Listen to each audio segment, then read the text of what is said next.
también.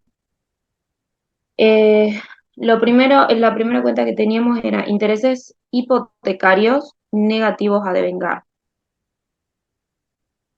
Los que respondieron o los que no participaron, a ver chicos, ¿en qué rubro la clasificarían? Mm.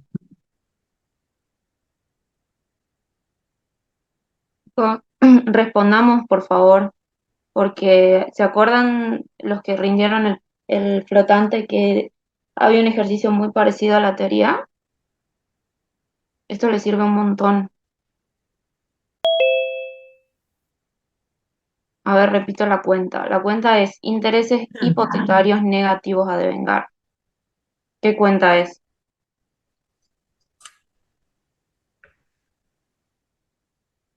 Puede ser regularizadora del pasivo. Del rubro.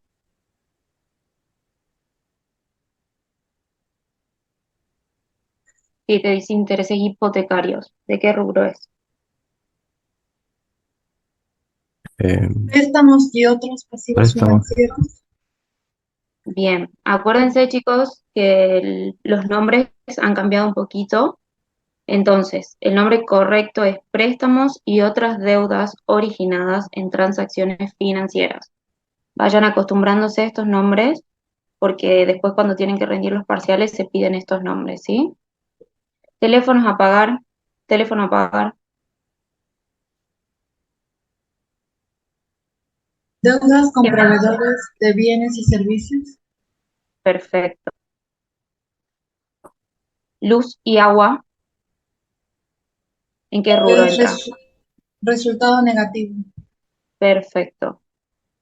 Impuesto inmobiliario a pagar, impuesto inmobiliario a pagar. Deudas fiscales.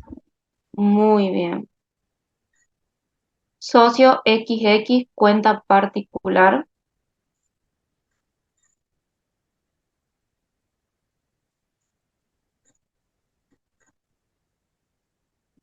Socio XX, cuenta particular. ¿A qué rubro pertenece, chicos? Deudas laborales y previsionales. ¿Cómo es tu nombre? Jazmín. Socio, interpretemos un poquito la cuenta. Socio XX, o sea, socio Juan Pérez, cuenta particular. ¿Cuándo se da cuándo aparece este tipo de operación? ¿Alguno sabe? A ver quiénes están presentes. Ahí en el chat están Ah, en el chat. contestando. Lourdes Cisneros, deudas con propietarios y otras partes relacionadas. Perfecto, Lourdes. Muy bien.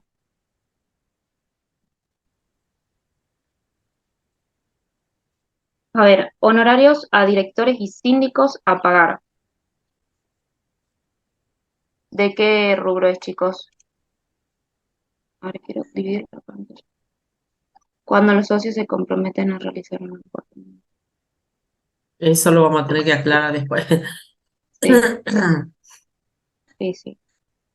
Mm. Eh, mm, honorarios a directores y síndicos a pagar.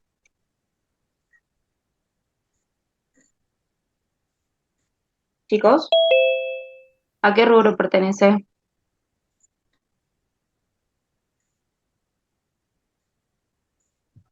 Estos asuntos. Hay respuesta en el chat. No. A ver, ¿quién me dice? Bueno, esto, honorario de directores y síndicos a pagar, corresponde a otras deudas. ¿Sí? Adelantos en cuenta corriente.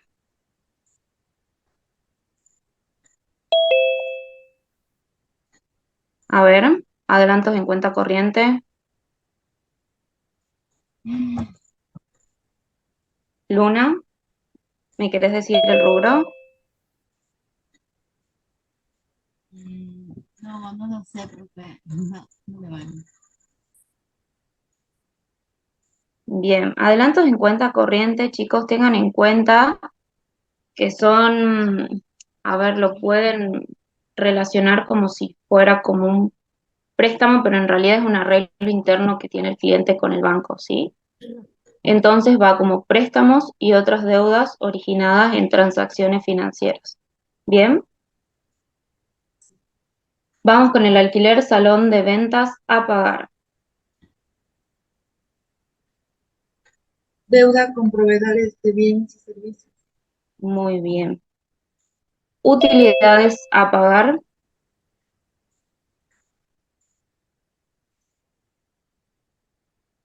Utilidades a pagar.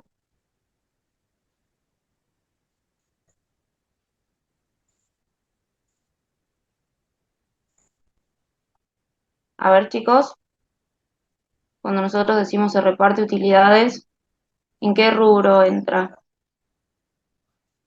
Sí, se las estoy debiendo. ¿A quién se las pago? Es deudas con propietarios y otras partes relacionadas. Muy bien. Y el último es impuesto al automotor a pagar de rodados para alquiler. Vamos con la palabra importante de la cuenta, impuesto al automotor. ¿En qué rubro entraría?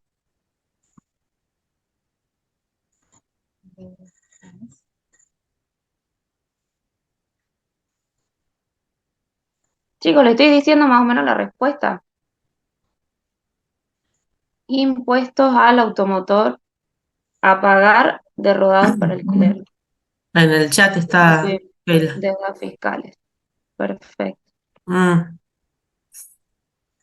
Digo, acuérdense cuando ustedes hacen el análisis de cuenta que vimos también y se está repitiendo bastante en los parciales, en el recuperatorio, en todo, que tienen que leerla la cuenta y fíjense que las cuentas tienen palabritas clave. Por ejemplo, los pasivos siempre, o la mayoría de las veces, va a decir a pagar, ¿sí?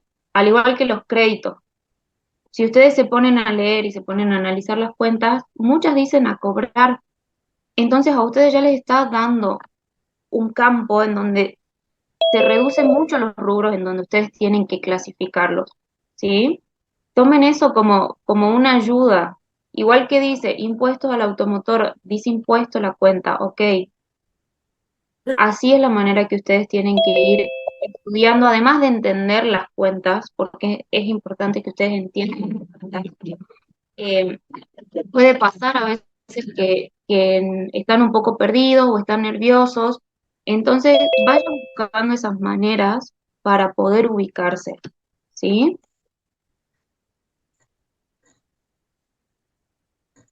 Quiero ir con-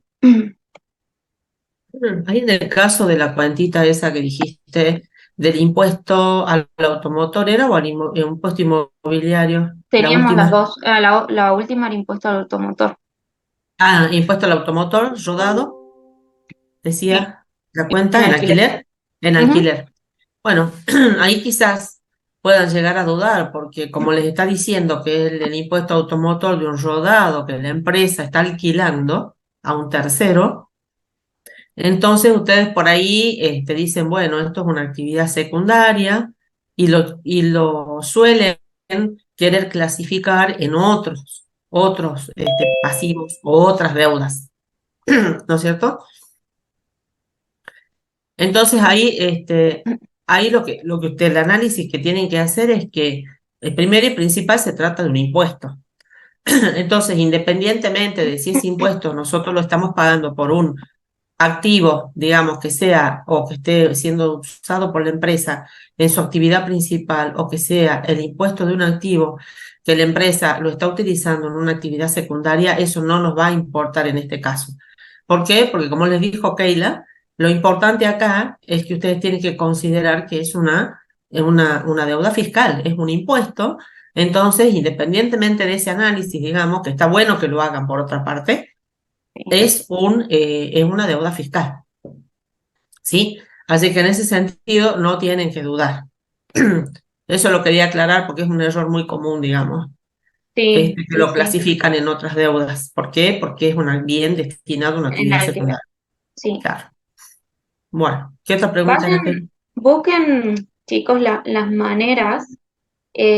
Todas las personas somos diferentes y todos estudiamos diferente, pero vayan buscando las maneras en que ustedes se pueden ir acordando las cosas y pueden ir entendiéndolas, ¿sí?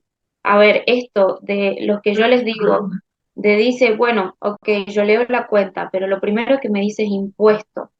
Entonces ahí reduzco mi campo de rubros para poder clasificarlo. Eso es lo que a mí me funciona, ¿sí? Pero esto es importante que ustedes vayan viendo cuál es la manera que les resulta más fácil a ustedes y cuál es lo más provechoso, porque acuérdense que están contrarreloj cuando están en un parcial, ¿sí? Además de los nervios y todas las cosas. Vamos con la segunda pregunta es, del siguiente listado seleccione los componentes de rubro préstamos y otras deudas originadas en transacciones financieras.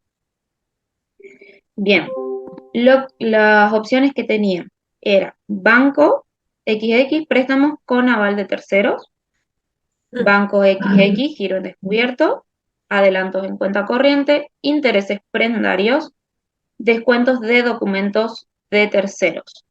¿Sí? ¿Alguno me quiere ir diciendo qué respondió? A ver, entra dentro del rubro préstamos y otras deudas originadas en transacciones financieras, Banco XX, préstamos con aval de terceros, ¿qué les parece?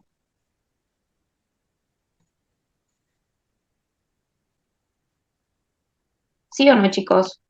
¿Qué dicen? Es un préstamo con un aval de tercero.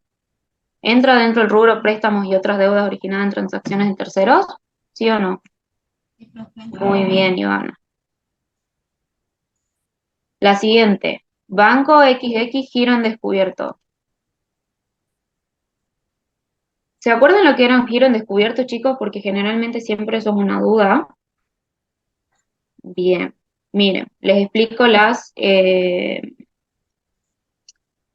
operatoria del giro en descubierto, ¿sí?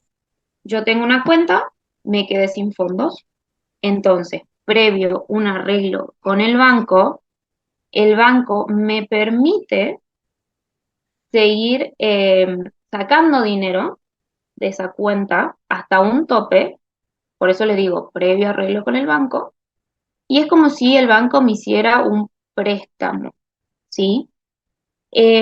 Generalmente, acuérdense que los giros en descubierto es una de las operaciones más caras que tiene, una de las tasas más caras de interés que te cobra el banco, ¿sí?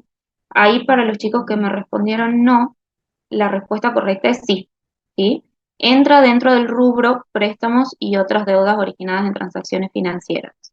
El banco me está prestando porque me está permitiendo seguir sacando dinero de mi cuenta sin tener los fondos. Después yo se los devuelvo, pero me va a cobrar por ese servicio. ¿Ok? Ahora, vamos con adelantos en cuenta corriente. Recién les expliqué la operación. Entra dentro del rubro préstamos y otras deudas originadas en transacciones. Sí, profe.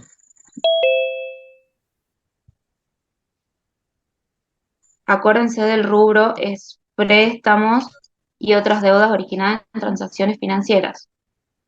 Adelantos en cuenta corriente. Sí, muy bien, Luna. Bien, Ivana. Muy bien. Y vamos con las dos últimas. Intereses prendarios. ¿Es un préstamo? A ver, intereses prendarios.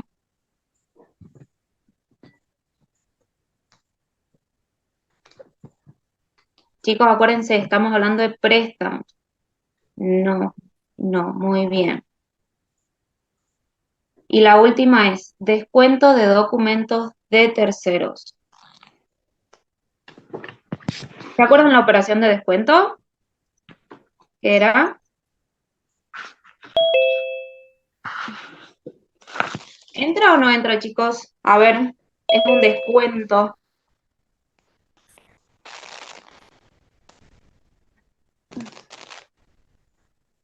No, muy bien. Perfecto. Ay, mis perros. Bien, Iván. Muy bien, chicos. Bien ahí. Bueno, tengan en cuenta estos ejercicios, traten la mayoría que pueda de hacerlos, por favor. Ahora hicieron 32 el cuestionario, son muy poquitos.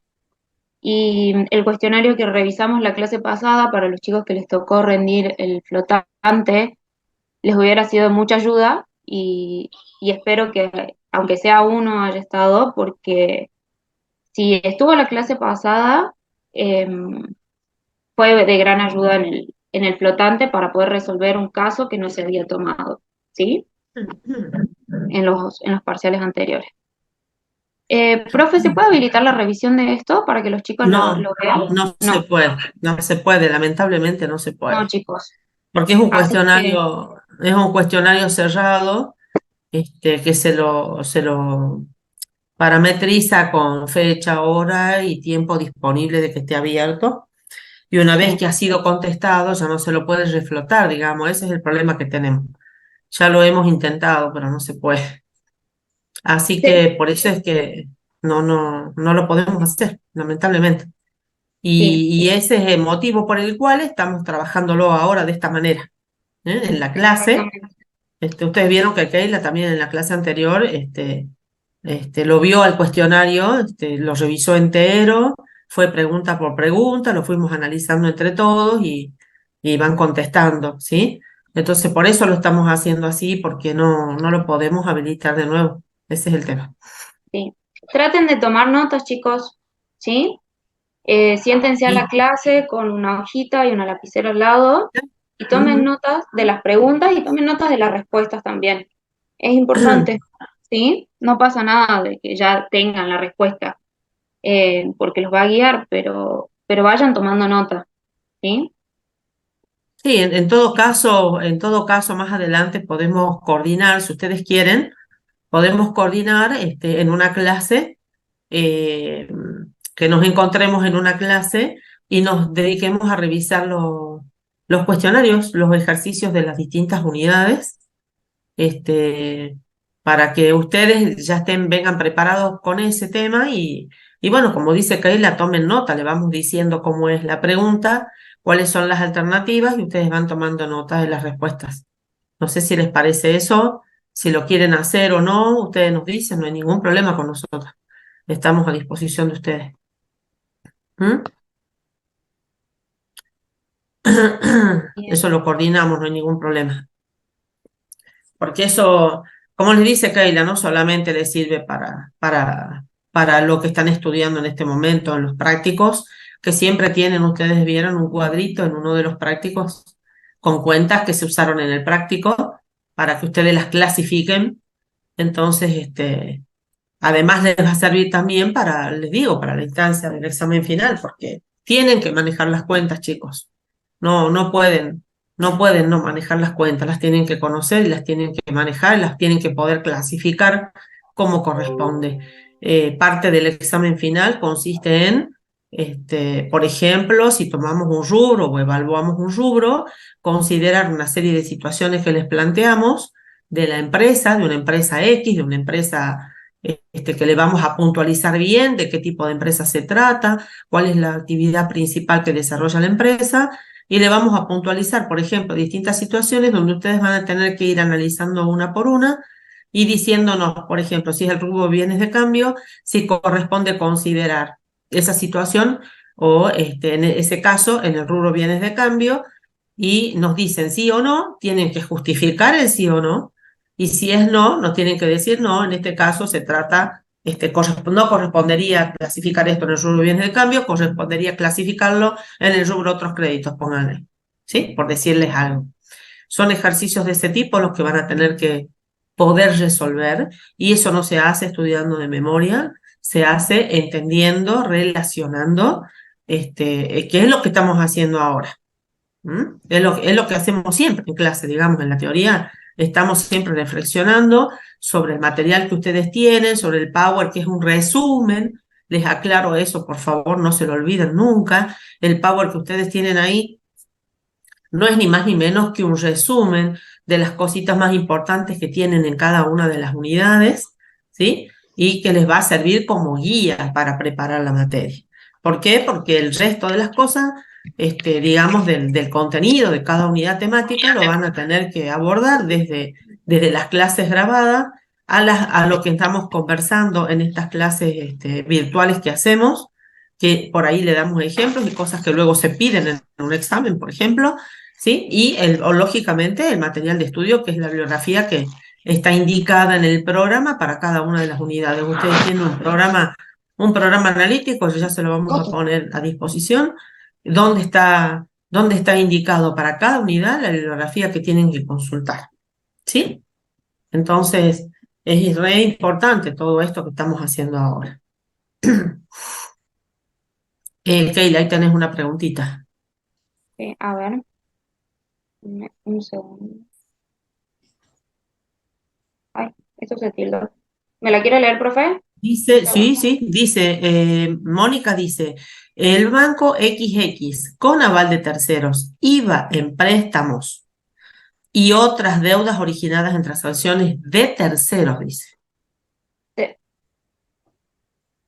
¿Quién es la que pregunta, perdón? Mónica, Mónica. Bien, Mónica se llama. tenemos entonces Banco XX con aval de terceros. El rubro correcto, Mónica, el rubro se llama así, anótalo, por favor, es préstamos y otras deudas originadas en transacciones financieras, ¿sí? No es de terceros, es financiera, ¿ok? Profe, me falta una pregunta que eso me estaba, estaba fijando Sí, recién. había La quedado de una pendiente. ingresos brutos. Sí, sí, sí. La de A ver, ingresos ¿dónde está? brutos, acá. No, era una pregunta del aporte de los socios. Ahora la busco. No, me falta una pregunta del cuestionario, que es la última. Ah, del cuestionario. Bueno, Sí, termina con esa y de después las dos, aclaramos una que chicos, quedó. que es la determinación de la base imponible del impuesto sobre los ingresos brutos. Ah, Esto que lo tengan en cuenta, que también está en el Power, también lo dio la profe, que es de la base imponible, ¿qué conceptos intervienen? Tenemos los alquileres devengados en el mes. ¿Qué piensan, chicos? ¿Pertenece a la base de ingresos brutos, base imponible de ingresos brutos o no? Sí, bien. Bonificaciones obtenidas. Estamos en ingresos brutos. ¿Pertenece o no pertenece?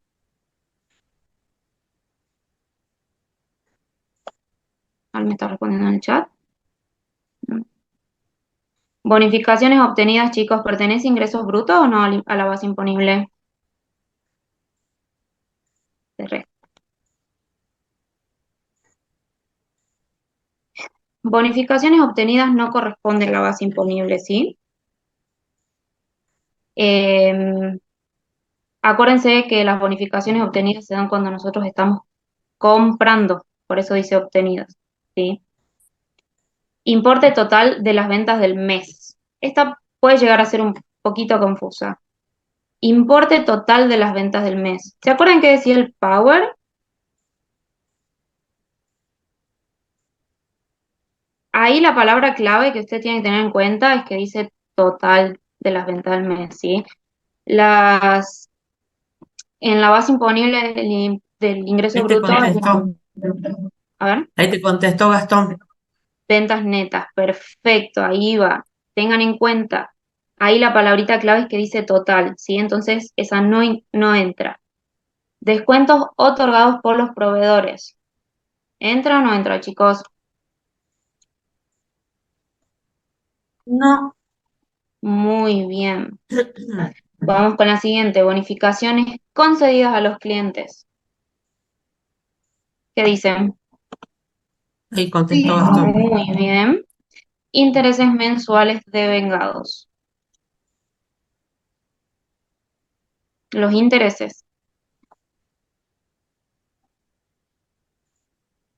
Perfecto.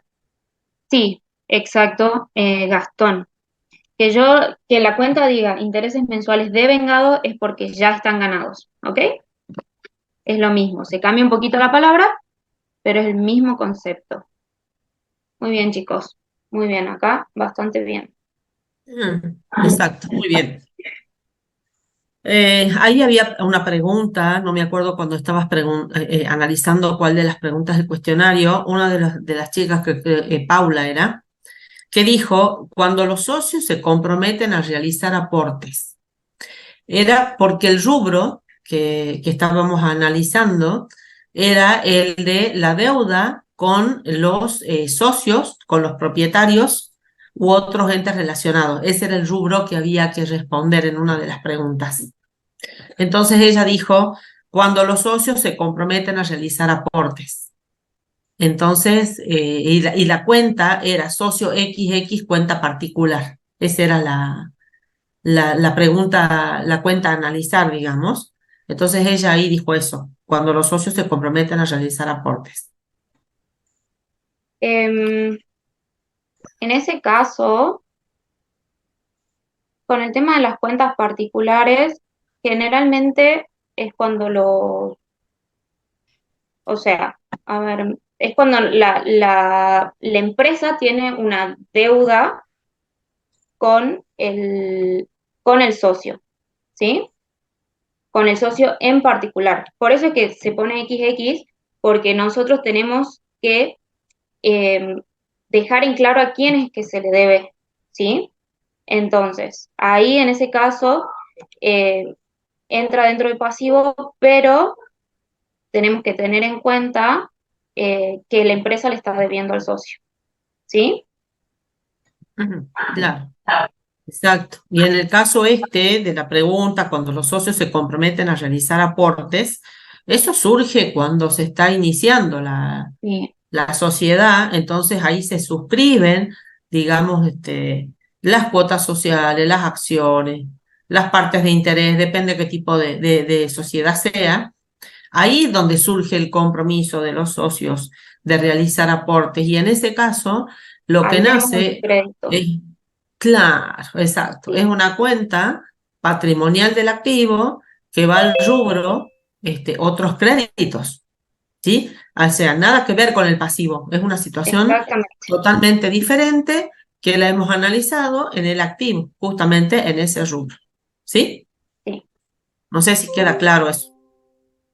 Además, acuérdense, chicos, que los socios, dependiendo los tipos de aporte, tienen un tiempo. Entonces, ahí, eso ya estamos hablando de otra cosa, ¿sí? Que como dice la profe, ya lo analizamos en crédito. Y yo creo que en elemental también ven, ¿no? El tema de los aportes de los socios. Sí, claro, ahora en el patrimonio vamos a volver a Y tocar ese tema. ahora le vamos a dar una leída de nuevo. ¿Sí? Claro, tal cual. Bueno, Perfecto. Muy bien, listo, chicos. entonces, ese del cuestionario no, ya terminamos. Sí, ¿no? Sí, ya estamos. Perfecto. Perfecto. Bueno, empecemos entonces con la unidad de hoy, la de patrimonio neto. Bueno, Bien, acá vamos a ir viendo, yo voy a ir siguiendo más o menos el orden del Power como para que no nos perdamos, digamos, y nos olvidemos de algo.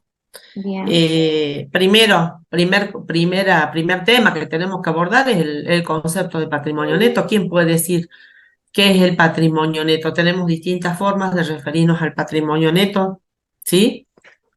¿Cuál sería un concepto que podemos dar del patrimonio neto?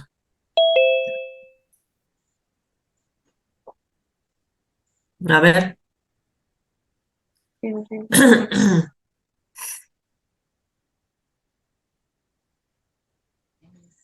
Nadie va a decir nada. Chicos, no es necesario que se lo sepan de memoria, ¿sí? Lo pueden leer Claro, y lo vamos analizando de a poquito. ¿sí? Miren, a ver, ¿qué les dice la ecuación patrimonial fundamental? Activo igual a pasivo más patrimonio neto. De ahí nomás ya mirando esa igualdad contable, ¿no es cierto? Ya podemos nosotros decir o dar un concepto muy grueso y fundamental de lo que es el patrimonio neto. La en el patrimonio es igual al pasivo, al activo menos el pasivo. Bueno, así dice, Al ¿no? activo menos así. Bien, acá lo Bueno. están escribiendo. Ahí Bueno, Karen dice es una fuente propia, Gastón dice el capital propio de la empresa, Lucas también dice fuente propia, Karen dice representa los derechos propios de la empresa. a ver, claro, está apuntando a eso. Sí. Dice que es el valor total de una empresa. Ahí vamos a tener que tener cuidado, vamos a volver de nuevo con lo que alguna vez estuvimos hablando. Nosotros, como estamos hablando de este tema, podemos llegar a interpretar lo que ustedes quieran decir, ¿no es cierto?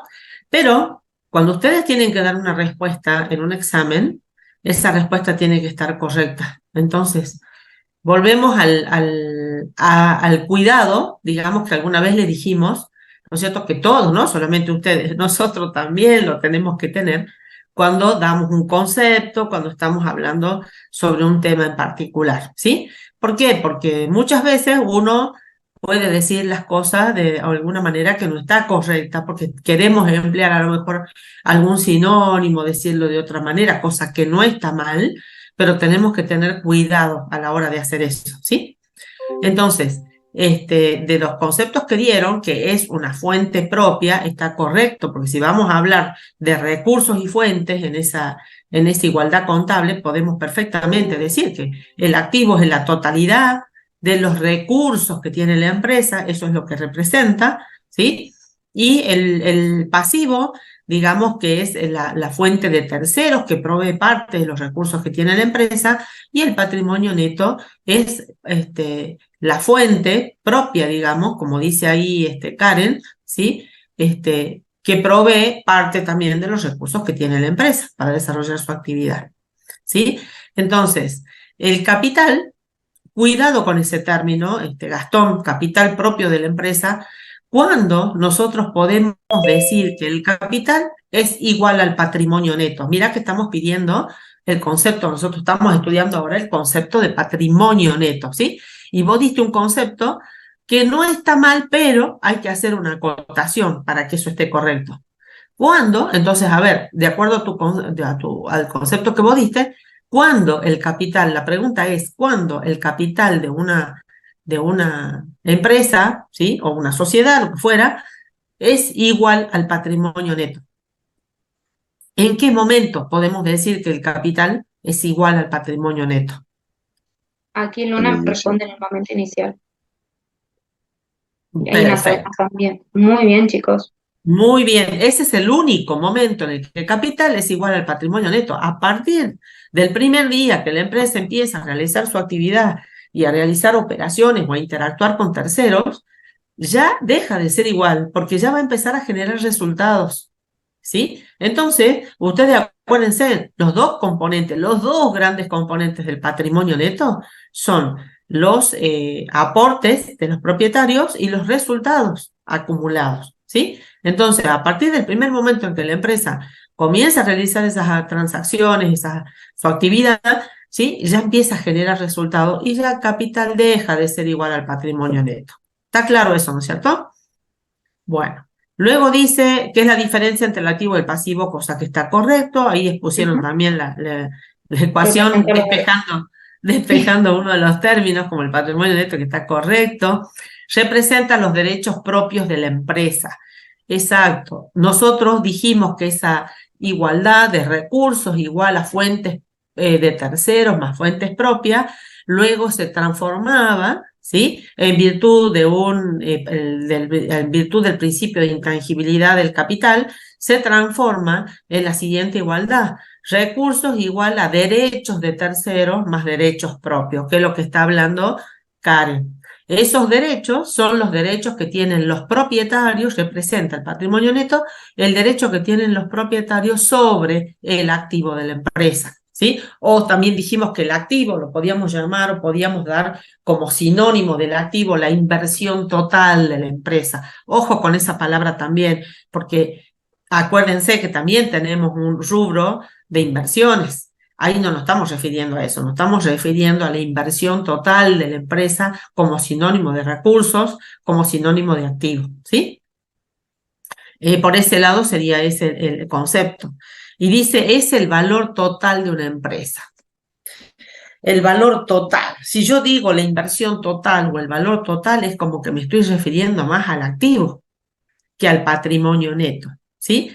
Porque el patrimonio neto es una diferencia, digamos, entre el valor total que tiene la empresa, que es el activo, menos todas las obligaciones o compromisos que la empresa tiene con terceros, ¿sí? Ese es el concepto de patrimonio neto. Es un valor residual, digamos, no es un valor total, ¿sí? Muy bien. ¿Estamos hasta ahí, chicos? Muy bien con el concepto. Muchas gracias por los aportes. Muy buenos todos los aportes porque creo que ha servido para aclarar varias cosas, ¿sí? Que no es lo mismo que lo diga yo o que lo diga Keila, porque ustedes lo van a escuchar y listo, digamos. Pero esto ha salido del razonamiento de ustedes, de lo que ustedes han entendido, de lo que han leído, de lo que han estudiado o de lo que la cabecita de ustedes ha pensado, digamos, analizado y han podido dar un concepto que está perfecto con las aclaraciones que hicimos, que yo creo que con esto ya les queda, no les queda duda, digamos, con respecto a lo que es el patrimonio neto. Muy bien. Acá hay un concepto que dice cuál es la naturaleza, por qué decimos que por ahí les cuesta un poco entender, por qué representa el patrimonio neto un título cancelable por un monto incierto, indefinido y residual. ¿Lo entendieron a eso?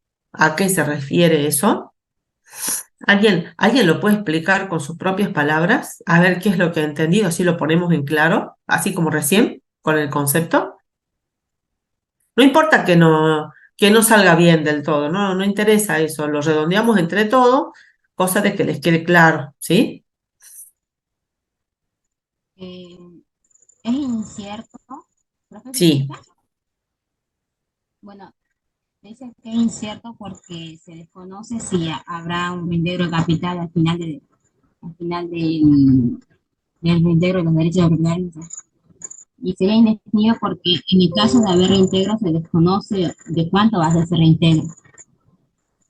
Y vendría siendo residual porque los propietarios tienen derecho a recibir el activo que queda luego de saldar las deudas que tiene la empresa. claro. Ese carácter de residual es en un hipotético caso en que se tenga que liquidar la empresa, que tenga que la empresa desaparecer.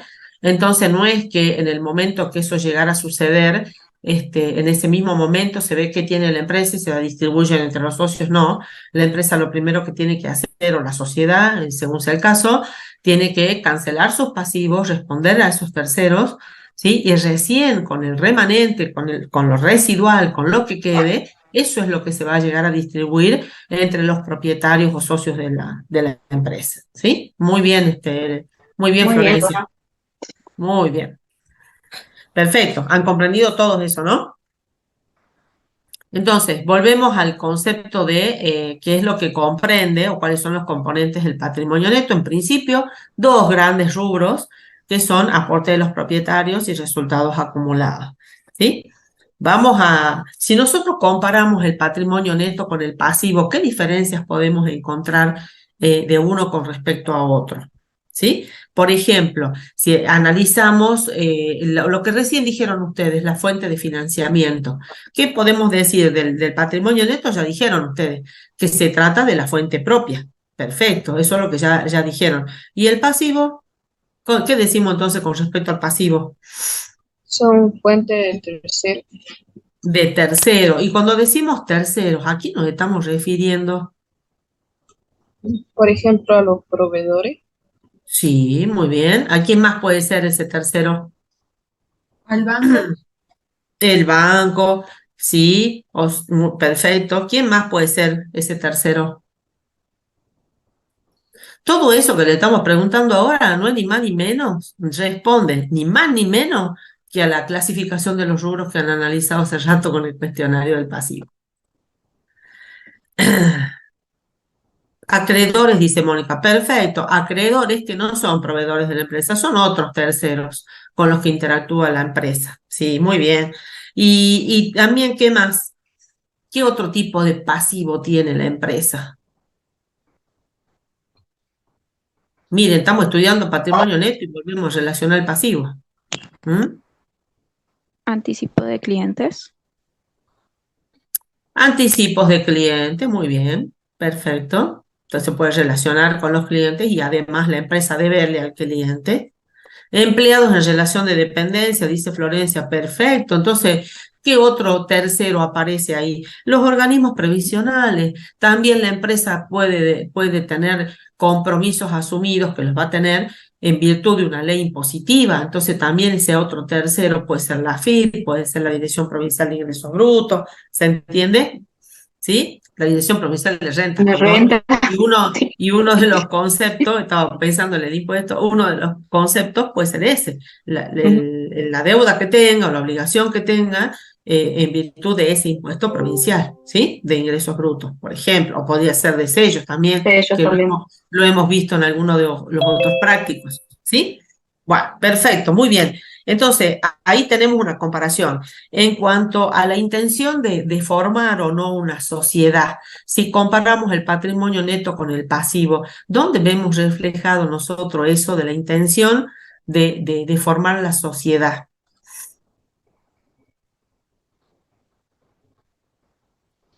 En el ¿Dónde vemos patrimonio eso? neto.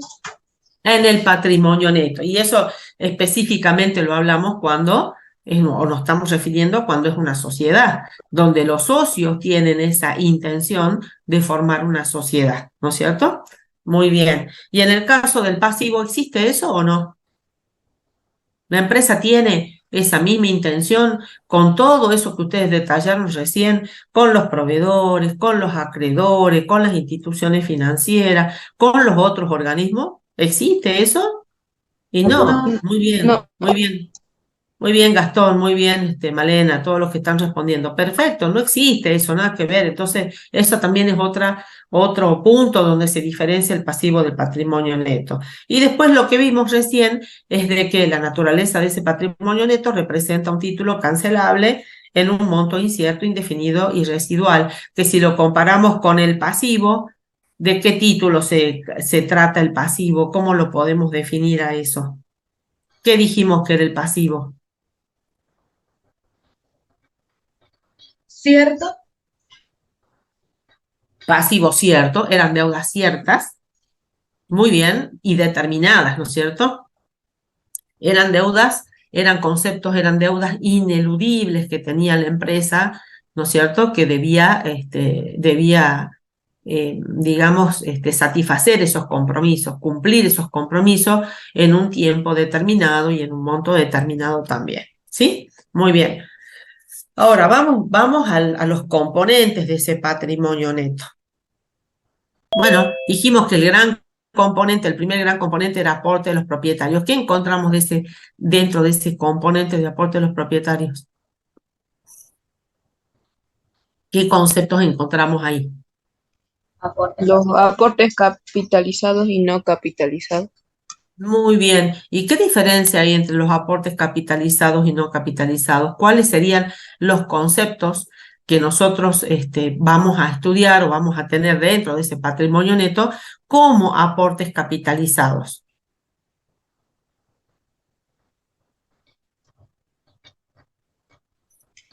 El capital y los ajustes de capital. El capital y el ajuste de capital. A ver, una recomendación para esta unidad. Lo ideal sería que ustedes tengan un modelito del estado de evolución del patrimonio neto para estudiar esta unidad, ¿sí? No sé si lo tienen, no se lo hemos subido porque eso lo vemos en una de las últimas unidades cuando vemos los estados contables, pero le podríamos subir un modelito, ¿no? Para que ustedes tengan un modelito de ese estado que es muy importante. Para que se vayan Y guiando. claro, tal cual. Y ahí entonces, mientras van estudiando la unidad, se van fijando, porque en ese estado contable ustedes tienen los rubros. Tienen los rubros, tienen los dos grandes componentes de los que estamos hablando, que luego se desagregan en los rubros que vamos nosotros a manejar en esta unidad, ¿no es cierto? Entonces, eso es lo que acaba de contestar recién la compañera de ustedes, que no me acuerdo quién era, no sé, no me acuerdo si era Jazmín, la que dijo que los aportes capitalizados que ustedes, esa es una subclasificación, digamos, aportes capitalizados y no capitalizados, ustedes no lo van a ver a eso en el estado de evolución del patrimonio neto. Lo que sí van a ver es un gran rubro que se llama aportes de los propietarios, y los subrubros que integran ese gran rubro de aportes de los propietarios son el capital, el ajuste de capital, que serían los capitalizados, digamos, ¿sí? Y por otro lado van a encontrar los llamados aportes no capitalizados, que serían ¿cuáles? Primas de emisión y aportes irrevocables. Muy bien, Jazmín, las primas de emisión y los aportes irrevocables. Bueno, ahora vamos a hablar de cada uno de esos. En referencia al capital, ¿no es cierto? Nosotros ya habíamos estudiado, depende, supongamos una sociedad, ¿no es cierto? Una sociedad X, depende del tipo de sociedad que se está constituyendo, toda sociedad va a tener un capital social, pero resulta que ese capital social va a estar dividido en partes, se divide en partes, que reciben distintos nombres, depende del tipo de sociedad de que se trate, ¿no es cierto? Entonces, podemos tener un capital dividido ¿en qué? Lo que más conocen ustedes.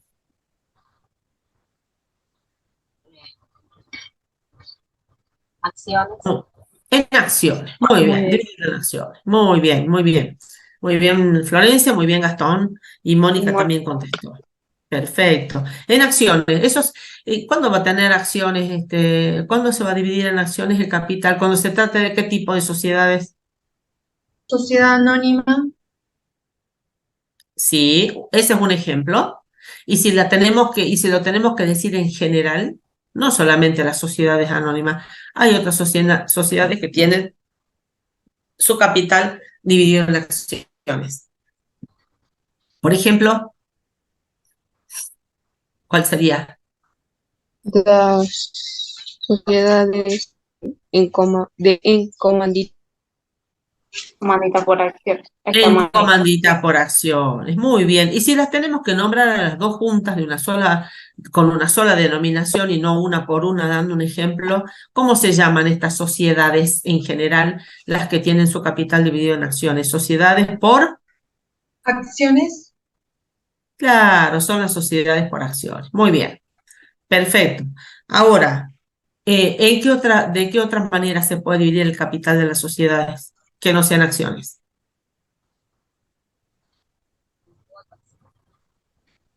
Por cuota social. En cuotas sociales. Por ejemplo, ¿el capital de qué tipo de sociedad? Una sociedad de responsabilidad limitada. Muy bien, una sociedad de responsabilidad limitada, una SRL. Perfecto, muy bien. ¿Y en qué otra forma se puede dividir el capital de una sociedad que no sea ni en acciones ni en cuotas sociales? En parte de intereses. En las llamadas partes de interés. ¿Y ante qué tipo de sociedades estamos ahí? Una sociedad de comandita simple. Sí, ¿qué más? Sociedad colectiva. Una sociedad colectiva, muy bien, perfecto. ¿Y cómo se llaman esas sociedades? ¿Sociedades de qué son?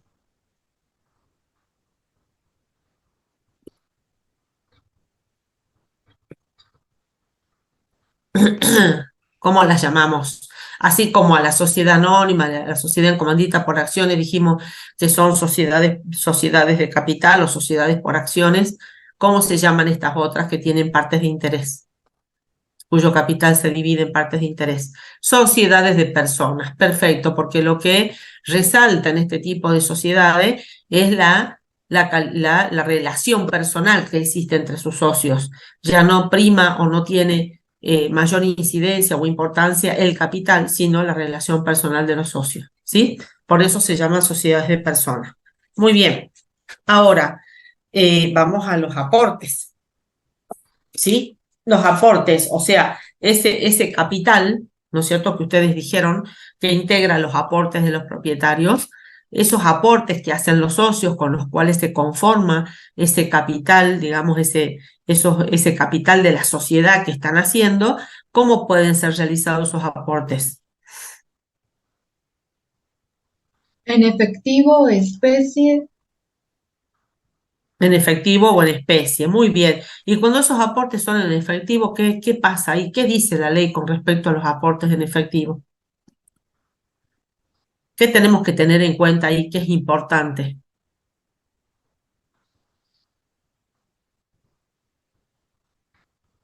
¿Mm? Como les vuelvo a repetir, eso que está en el Power es un resumen nomás, ¿no? Porque ahí en el Power dice nada más que eso, efectivo, especie. ¿Mm? Pero, Aquí, ¿qué pasa con los aportes en efectivo? aquí están Dice en efectivo, respondiendo. Sí. ¿qué Mónica dice dice? el porcentaje de integración y Karen Ah, dice, en efectivo debe ser el 100% total, no puede ser en partes. ajá. Y ahí digamos que no es tan así. Acá estamos hablando del momento, dice que debe, Ahí está. Debe integrarse en un 25% como mínimo. Y Rebeca dice también lo mismo. perfecto, eso es lo que teníamos que tener en cuenta, ahí salió. Muy bien. Sí. Entonces, cuando los aportes en efectivo que hagan los socios, la sociedad, la ley de sociedades, les dice que esos aportes en efectivos deben ser integrados en un 25% como mínimo, como lo dice ahí Gastón. Muy bien. Rebeca también dice lo mismo.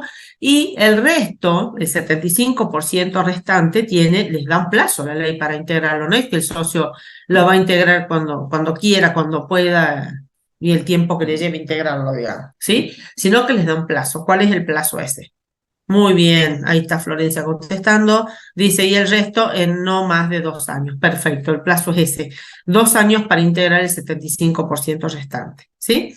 Ese 25%, la ley además, ¿no es cierto? Dice que ¿cómo se dice? Acreditado, ¿sí? O se debe dar fe del depósito de ese 25% al momento de constituirse la sociedad, de inscribir la sociedad en el registro público de comercio. El juez del registro, uno de los requisitos o que va a controlar, digamos, cuando vaya a inscribir la sociedad, es justamente verificar que ese 25% haya sido depositado en una cuenta especial de un banco oficial, como lo dice la ley, ¿sí? Muy bien. Ahora, cuando los aportes son en especie, ¿qué dice con respecto a los aportes en especie la ley?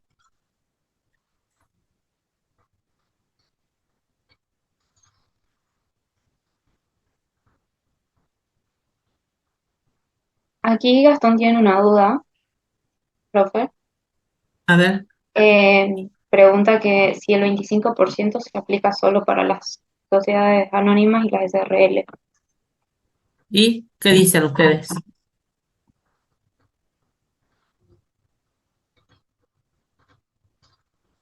¿Qué contestan a eso ustedes? A ver, ¿cómo sería en ese caso? ¿Mm? Es verdad de que la ley a veces hace salvedades para ese tipo de sociedades, no solamente en esta cuestión, sino también en otras que hemos visto, por ejemplo, al momento de que se constituya la sociedad, ¿sí?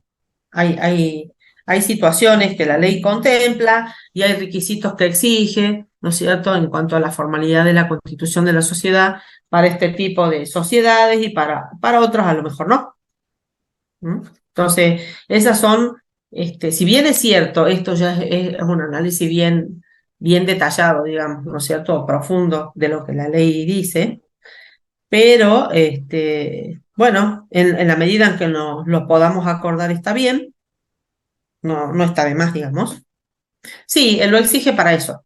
Lo exige para ese tipo de sociedades. Eso es así. No todas tienen la obligación de acreditar el depósito de ese 25%. ¿Sí? Esa es la respuesta. Bueno, eso con los aportes. Ahora, cuando nace la sociedad, acá estamos hablando del nacimiento de una sociedad, hay momentos claves que tenemos que distinguir y que ustedes los van a ver reflejados en la registración contable que van a hacer, ¿no es cierto? Son el momento llamado de la suscripción y el momento llamado de la integración. El momento de la suscripción es cuando nace la sociedad y cada socio se compromete, ¿no es cierto?, a realizar un determinado aporte. Entonces suscribe su compromiso de aporte, ¿sí?, en determinada proporción cada uno, por supuesto, y luego ese es el momento en el que nace el compromiso de los socios para con la sociedad. Es el compromiso, por llamar suscripción, y esa suscripción o ese momento está reflejado en el contrato social porque ese compromiso queda plasmado en el contrato social, ¿sí? Y luego viene la integración. El momento de la integración, ya lo saben ustedes, ¿sí?, es el momento en el cual se hace efectivo, digamos, ese compromiso de aporte. Entonces ahí donde los socios efectivamente entregan el aporte a la sociedad, ya sea en efectivo o en especie, de acuerdo a lo que se hayan comprometido, ¿sí? Esos son los dos momentos importantes, digamos, que debemos distinguir y que ustedes, les vuelvo a repetir, van a ver plasmados en la registración contable. Ahora, esa integración que hace el socio o cada uno de los socios puede ser total o puede ser parcial. Es total cuando cumple con el compromiso íntegro, digamos, y lo integra de manera total. Es parcial cuando cumple con una parte de ese compromiso asumido al momento en que nace la sociedad. Y la integración la puede hacer en defecto, o sea que le va a faltar. Integra una parte y le falta una parte. Esa digamos, integración en este caso se llama integración por defecto, o sea, en defecto. Es decir, le está faltando una parte para cumplir su compromiso total de integración, ¿sí? En ese caso es donde nace, digamos, la cuenta, esa parte que al socio le falta integrar, ¿no es cierto?, representa un crédito para la empresa que lo vamos a ver reflejado en una cuenta que se va a llamar socio cuenta aporte, ¿sí? Socio cuenta aporte, y va a tener, lógicamente, esa cuenta va a tener en este caso un saldo deudor. ¿Por qué? Porque va a haber una partecita que todavía al socio le falta integrar, ¿sí? Por eso representa un crédito a favor de la empresa. Pero también puede darse el caso del que el socio realice una integración que sea en exceso, o sea que integre, ¿no es cierto?, por un valor mayor al cual se comprometió. Puede ser, por ejemplo, que el socio se haya comprometido a integrar un X monto de capital, ¿sí? Supónganse 5 millones, por decirles algo, 2 millones, y lo que el socio hace es hacer un compromiso, digamos, de integrar a la sociedad un bien, o sea que su aporte va a ser en especie, ¿no es cierto? Ese es el compromiso que tiene.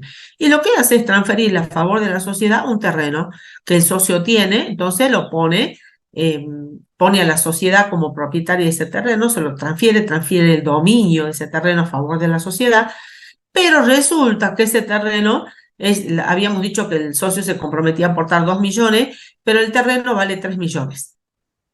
Ese es el valor que tiene. Entonces ahí, ¿qué está pasando? El socio está haciendo una integración en exceso, ¿sí? O sea, el valor de la integración supera el valor del compromiso asumido. Entonces, en ese caso, la sociedad es la que va a estar en deuda con ese socio, porque le va a estar debiendo ese 1.000.000 de pesos, ¿sí? Y eso también lo vamos a ver reflejado en una cuenta, pero ya no vamos a usar la cuenta del socio cuenta aporte, que es la que nace al momento, es la cuenta que se debita al momento de constitución de la sociedad, ¿sí? Entonces, cuando el socio hace el aporte, la integración, perdón, esta cuenta se acredita porque se salda ese compromiso del socio asumido, porque ya está integrando, le está dando a la empresa ese terreno, se acredita esa cuenta de socio cuenta aporte, y ¿dónde vamos a reflejar el exceso de integración? Lo vamos a reflejar en la cuenta particular del socio. Ahí van a ser la cuenta particular, socio tal, fulano de tal, ¿sí? Ese compromiso, esa deuda que va a tener la sociedad con el socio, va a estar reflejada en una cuenta particular con el nombre del socio, ¿sí? Eso se refleja de esa manera. Ahí es donde nace esa cuenta. Muy bien. Luego tenemos, entonces dijimos, al momento de la suscripción, a ver, repasemos cómo sería la registración que vamos a tener que hacer en ese momento. En el momento de la suscripción, vamos a debitar las cuentas, aportes de cada uno de los socios. Supongamos que sean 2 socios, va a ser cuenta aporte, socio fulano de tal cuenta aporte, socio XX cuenta aporte, socio II cuenta aporte. Esas serían las cuentas que vamos a debitar, que están indicando, digamos, para la empresa el crédito que nace a favor de la sociedad por el compromiso de aporte asumido por cada uno de los socios. Y la cuenta que vamos a acreditar es la cuenta capital social. Cuando llega el momento de integración, ¿qué va a recibir la sociedad? Vamos a debitar las cuentas, depende de cómo sea que integre cada socio. En el ejemplo que estuvimos viendo, si la integración es en efectivo, vamos a debitar la cuenta caja y vamos a acreditar la cuenta socio XX cuenta aporte, suponiendo que ese socio XX se comprometió a realizar el aporte en efectivo, ¿sí? Y vamos a debitar la cuenta, en el ejemplo que le dije recién, de terreno, ¿sí? Por el otro socio, a cuenta aporte II, ¿sí? A socio II cuenta aporte, ¿sí? Y además, ¿se acuerdan que como era en exceso, acreditamos la cuenta socio II cuenta particular, ¿sí? Entonces ahí va a estar reflejado el pasivo de la sociedad para con ese socio porque su integración fue en exceso, ¿sí? Ese sería el manejo de las cuentas, digamos, que vamos a hacer. Y en el caso de la sociedad, ¿sí? Aquí tenemos una duda de Gastón ¿Mm? que dice, si la cuenta socio XX cuenta particular, nunca va a tener saldo deudor. Sí, sí puede llegar a tener un saldo deudor esa cuenta particular. Es decir, en este caso va a ser un crédito a favor de la empresa y eso va a ocurrir cuando, por ejemplo, este socio que vos decís XX haga un retiro a cuenta de las utilidades que le corresponda recibir al cierre del ejercicio.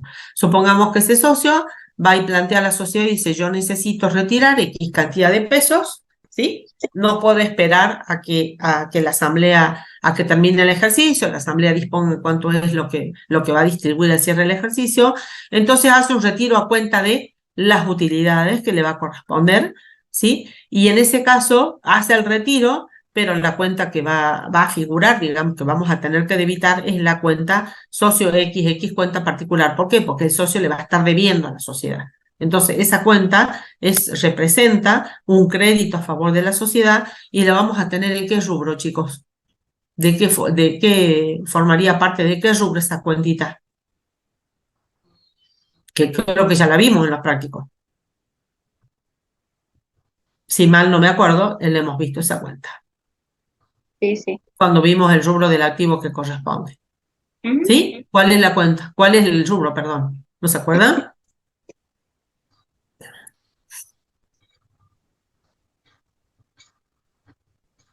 Otros. Si nosotros repasamos los rubros del activo, nos tiene que salir, no hay mucho que pensar. Disculpe, profe, ¿qué cuenta era? La cuenta socio XX cuenta particular con saldo deudor.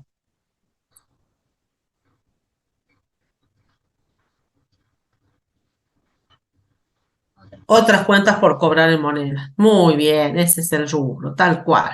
Ese es el rubro al cual pertenece la cuenta. Entonces,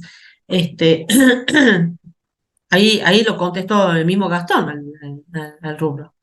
¿Está comprendido eso, chicos, para todos?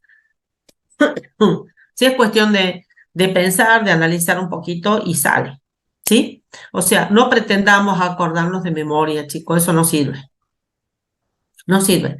Tenemos que relacionar, tenemos que concentrarnos en el nombre de la cuenta y razonar y fijarnos en qué situación esa cuenta puede aparecer y qué es lo que está reflejando, ¿sí? No nos tenemos que quedar con el nombre, a ver, ¿cómo se llama la cuenta esta? Iba a tal lugar y me la acuerdo de memoria. No, yo tengo que saber por qué puede aparecer esa cuenta, por qué se llama así y qué clasificación tiene, dónde la voy a ubicar, porque si yo sé qué representa, no voy a dudar dónde ponerla, ¿sí? O no voy a dudar en relacionar a cuál rubro pertenece esa cuenta, digamos, ¿sí? Ese es el ejercicio que tenemos que hacer, pero ese ejercicio no lo podemos hacer en un ratito, unos días antes de ir a rendir un parcial o un examen final. Es todo un proceso que yo estoy haciendo. Miren en qué época del año estamos. ¿Cuándo empezamos la materia? En agosto. Estamos en octubre. Ya llevamos 2 meses estudiando todo esto, ¿sí? Entonces, es un proceso que la cabeza de ustedes tiene que hacer y lo tiene que hacer con el debido tiempo, ¿sí? Entonces, por eso es que le dedicamos un tiempo a cada uno de los rubros. ¿Mm? ¿Estamos? Muy bien. Cuando hablamos de las sociedades anónimas, ahí, bueno, las cuentas ya cambian por lo que acabamos de analizar hace rato. Ya no vamos a hablar de socio XX cuenta aporte, no vamos a hablar de socios y cuenta aporte, vamos a hablar de accionistas, ¿sí? Porque se trata de una sociedad por acciones, de una sociedad anónima en el ejemplo que estamos analizando. Entonces, al momento de la suscripción de las acciones, ahí nosotros podemos hacer el asiento accionistas a capital social. Hay autores que dividen ese momento de constitución de la sociedad en dos instancias, ¿sí? Que la reflejan también en dos registraciones. Al momento en que nace o se elabora el contrato social, el asiento que hacen es acciones a capital social y luego cuando cada socio hace la suscripción, ¿sí? Aparece la cuenta accionistas y acreditamos la cuenta acciones. O sea que en definitiva les queda el asiento accionistas a capital social. Es lo mismo, ¿sí? Es lo mismo. Entonces ahí cuando aparece la cuenta accionista es porque los socios ya han suscrito su compromiso de aporte, digamos, en este caso a esta sociedad anónima, ¿sí? Y luego viene el momento de la integración, entonces será caja a accionistas, ¿sí? Por ejemplo, si es que la integración se hace en efectivo o si no en especie, veremos en cada caso, ¿sí? Y también vamos a tener que hacer el asiento que refleje la exigencia de la ley en cuanto a este tipo de sociedades por el depósito del 25% de aquellos aportes en efectivo que se hagan a la sociedad. ¿Sí? Bueno, ahora, ustedes dijeron que una de las cuentas que, así nace la cuenta capital social, digamos, cuando registramos en la constitución de la sociedad. Ahora, ustedes dijeron también o mencionaron la cuenta ajuste de capital. ¿Cuándo va a aparecer esa cuenta ajuste de capital?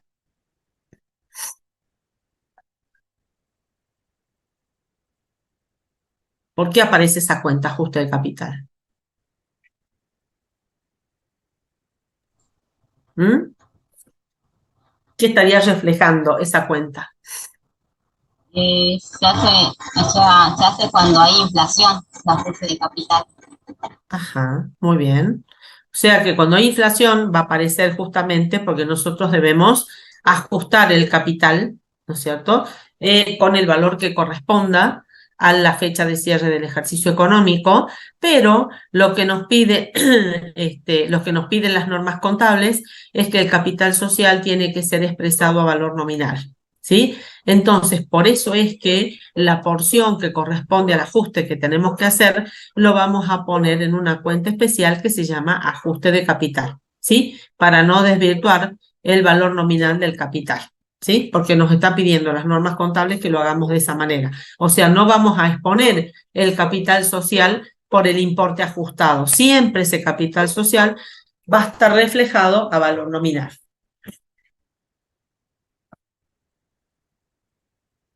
¿Qué más? Muy bien, eso sería en ese caso.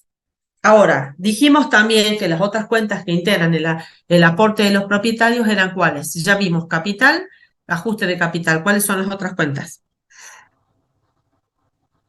La dimisión y aportes ¿Cómo, irrevocables. Florencia? No escuché.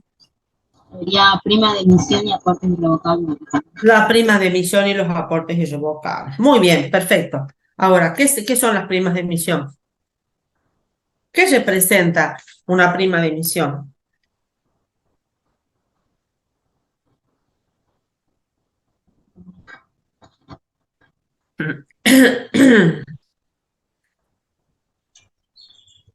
Sería como la diferencia que surge entre el valor nominal de las acciones y el precio de Sí. colocación de la nueva acción. Y el precio de colocación, que en este caso, ¿cómo es el precio? Cuando es pagado Con- por... es un valor superior al nominal. Muy bien, es un valor superior al nominal. Muy bien. Es un mayor valor, digamos, con respecto al valor nominal. ¿Alguien más dijo algo?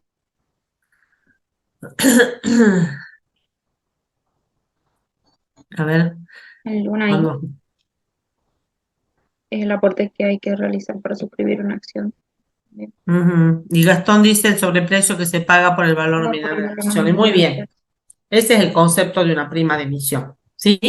Y ahí hay que tener en cuenta qué es lo que dice la norma contable, ¿sí? Dice, lógicamente, ¿por qué la encontramos acá dentro del patrimonio neto? Porque la norma contable dice que es una partida, ¿no es cierto?, del patrimonio neto y que se incluye justamente en este rubro de aporte de los propietarios y que esta partida de las primas de emisión se expone por su valor reexpresado. O sea que si hay que ajustar los estados contables por inflación, esta cuenta de primas de emisión va a exponerse por su valor ajustado o reexpresado, ¿sí? A diferencia de lo que vimos recién con el capital social. Muy bien. Estas primas de emisión deben ser fijadas por una asamblea extraordinaria, ¿sí? Salvo que se trate de sociedades que hagan oferta pública de sus acciones o que coticen sus acciones en la bolsa. En ese caso, la exigencia es de una asamblea ordinaria para fijar o determinar el importe de la prima de emisión. ¿Y para qué surge este valor de la prima de emisión? ¿Cuál es la finalidad que tiene? ¿Qué finalidad está cumpliendo? ¿Qué objetivo está cumpliendo?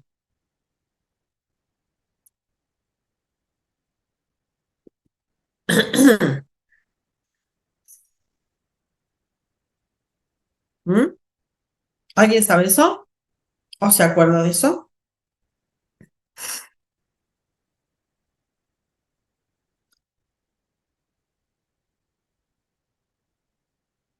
¿Para qué surge la prima de emisión?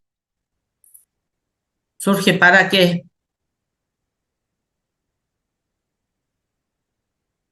Para equiparar el derecho de los accionistas, para eso surge. Cuando, digamos, se suscriben acciones, ¿no es cierto?, en momentos diferentes de la vida de la empresa.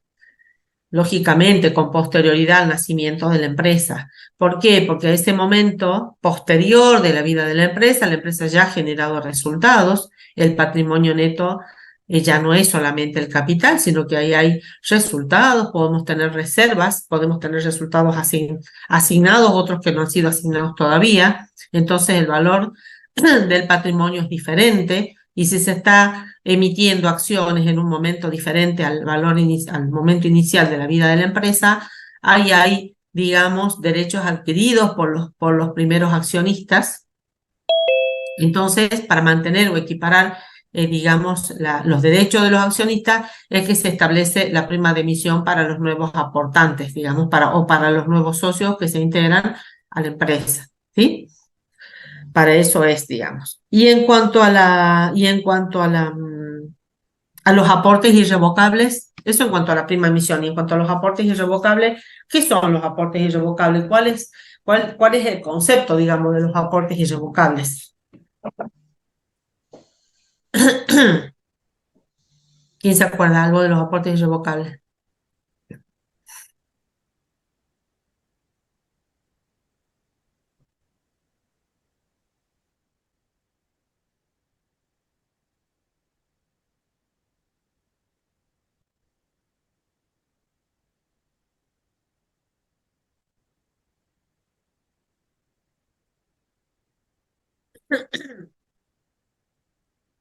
Dice Gastón que un monto aportado por los socios.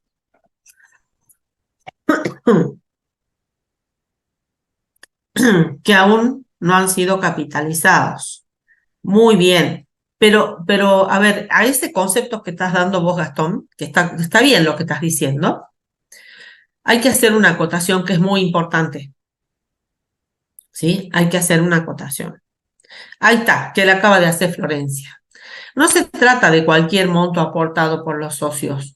Son montos aportados por los socios, es verdad que aún no han sido capitalizados, pero justamente lo que hay que decir es que son montos aportados con ese destino específico, ¿sí? Son montos aportados por los socios con destino a convertirse en capital, ¿sí? Esa es la finalidad de estos aportes irrevocables, ¿sí? Para futuros aumentos de capital. O sea que su destino final va a ser convertirse en capital, ¿sí? Bien. Ahora, estos aportes irrevocables no están contemplados en la Ley General de Sociedades, ¿sí? Si nosotros vamos a ver la ley, no lo vamos a encontrar ahí. Esto es una creación doctrinaria, digamos, lo vamos a ver en la doctrina contable, y por eso surgen de las normas contables que nosotros estudiamos, ¿sí? Ahí están contemplados los aportes irrevocables de capital, pero no así en la Ley de Sociedades, ¿sí? Bueno, estos aportes irrevocables, ¿en qué situación se hacen? ¿Por qué nacen? ¿Sí? Ya sabemos que son aportes que hacen los socios que tienen ese destino de convertirse en capital para futuros aumentos de capital. Pero ¿por qué surgen? ¿Cuál sería el motivo o los motivos por los cuales pueden surgir estos aportes irrevocables?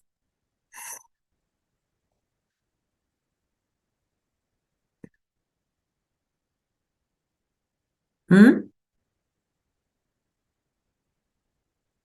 ¿Por qué los socios tienen que hacer nuevos aportes con destino a convertirse en capital? ¿Para qué? Ya sabemos que es para convertirse en capital, pero digo, ¿con qué motivo, con qué finalidad, digamos, ante qué situación se da estos aportes irrevocables? ¿Mm? ¿Porque sí nomás? ¿Porque los socios quieren? ¿Por qué?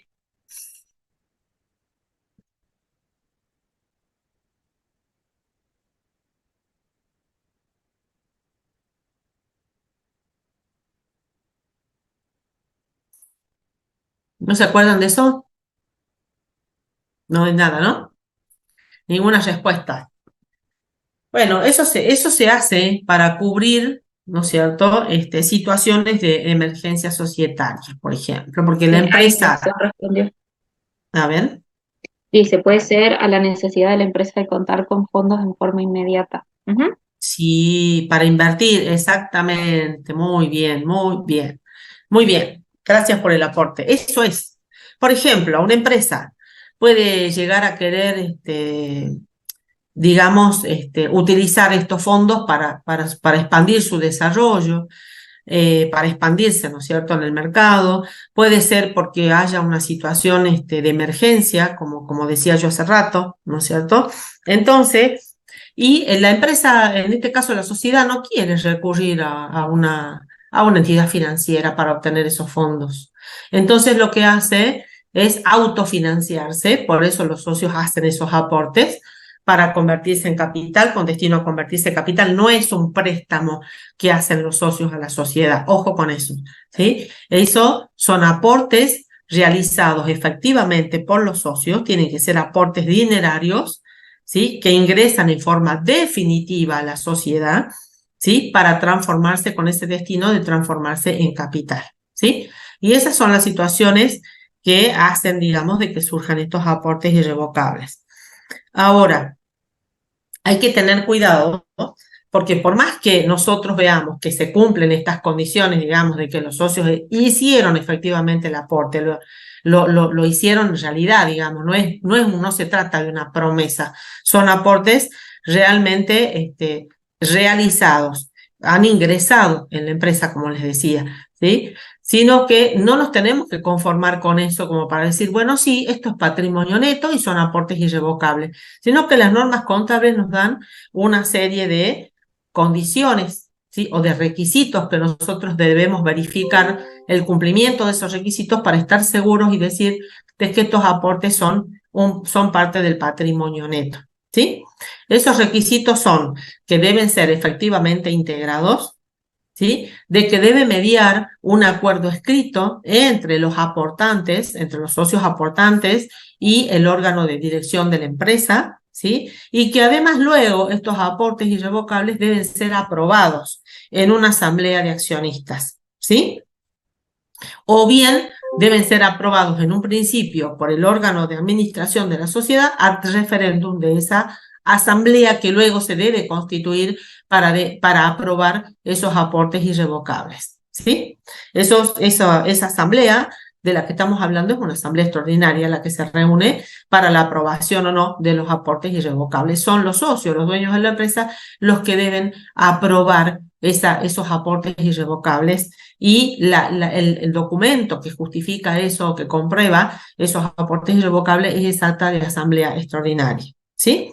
Si no se cumplen esas condiciones, además las normas contables dicen qué es lo que debe contener ese acuerdo escrito, ¿sí? Debe decir ese acuerdo escrito de que los socios hacen esos aportes con esa finalidad y que no los van a retirar, ¿sí? Y también dice que ese acuerdo escrito debe establecer cuáles son las condiciones por las cuales se va a aumentar ese capital. Eso también debe estar especificado y debe además también figurar en el acta de asamblea. Cuando se decide aceptar esos aportes irrevocables, la asamblea debe decir cómo se va a efectuar el aumento del capital con esos aportes irrevocables, bajo qué condiciones, ¿sí?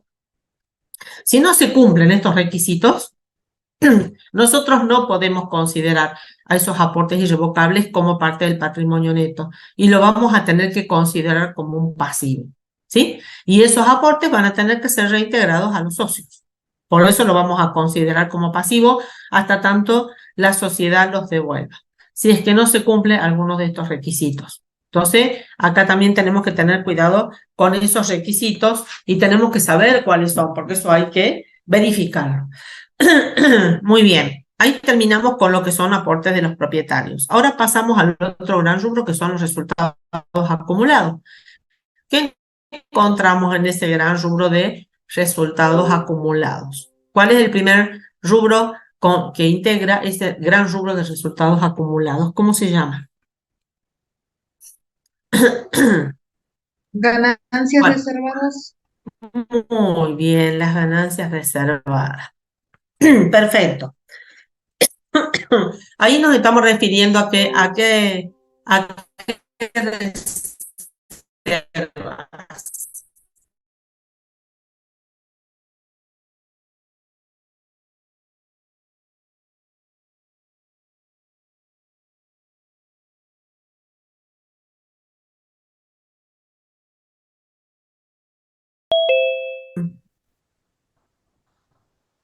Y la legal.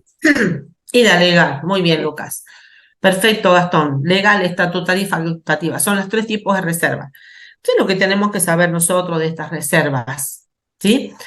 Tenemos que saber de cada una, ¿sí? De dónde nace esta reserva, ¿sí? Cuál es, digamos, la documentación respaldatoria que avala la constitución de cada una de estas reservas y cuál es la finalidad con la cual se crea cada una de estas reservas. Eso es lo que tenemos que saber. No nos podemos conformar solamente con saber que existen tres tipos de reservas, ¿sí? Comencemos por la legal. ¿Por qué se llama reserva legal?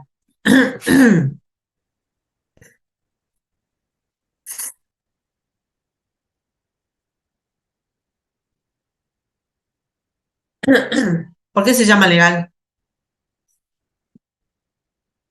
Con sus palabras explíquenlo. ¿Por qué se llama reserva legal? A ver. Ah, porque surge de la ley. Muy bien, ¿de qué ley? Jaja, dice Gastón. Sí, se llama legal porque surge de la ley, pero decime cuál ley, cómo se llama la ley. Sí, es obligatoria. General La de ley sociedades. general. Perfecto, muy bien, chicos, muy bien, la ley general de sociedades. ¿Y qué dice la ley general de sociedades con respecto a la creación de esta reserva legal?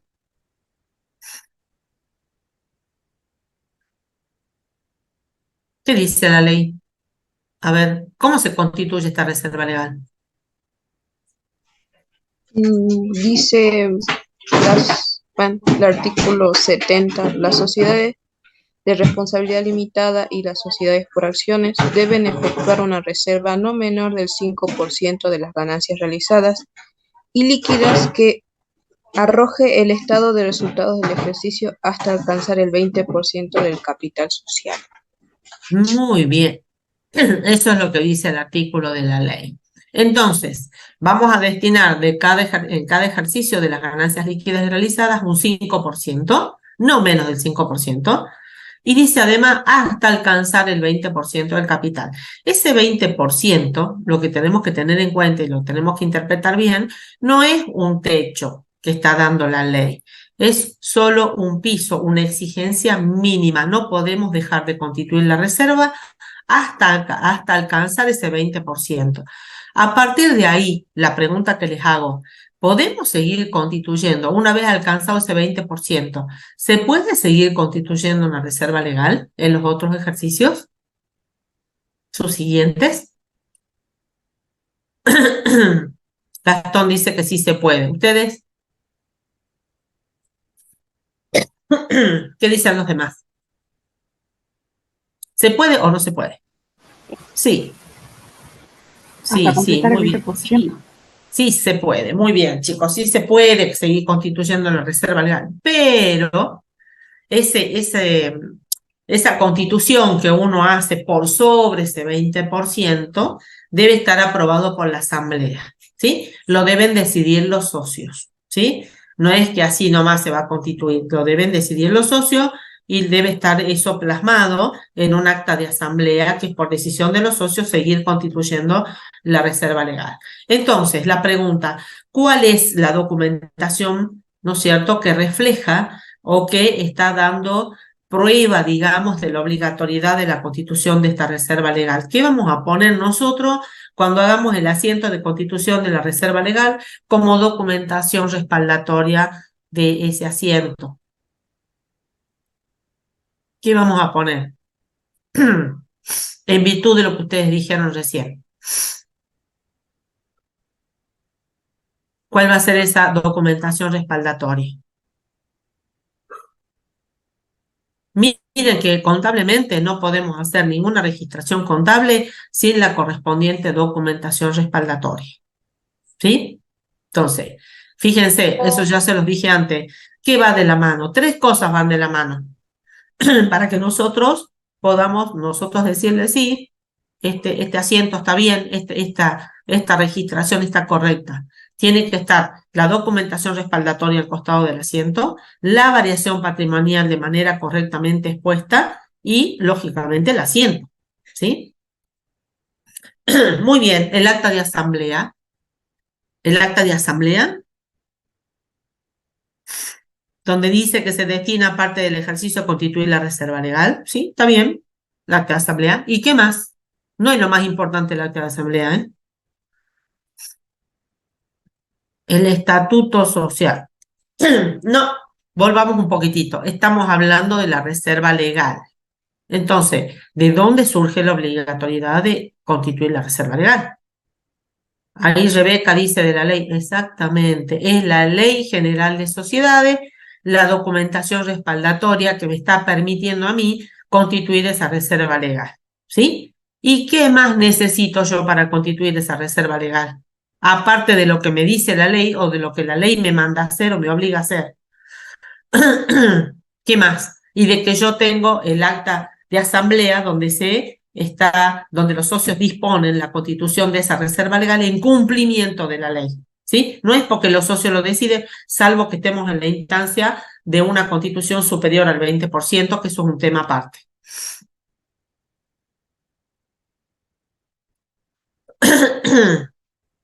No es el contrato social.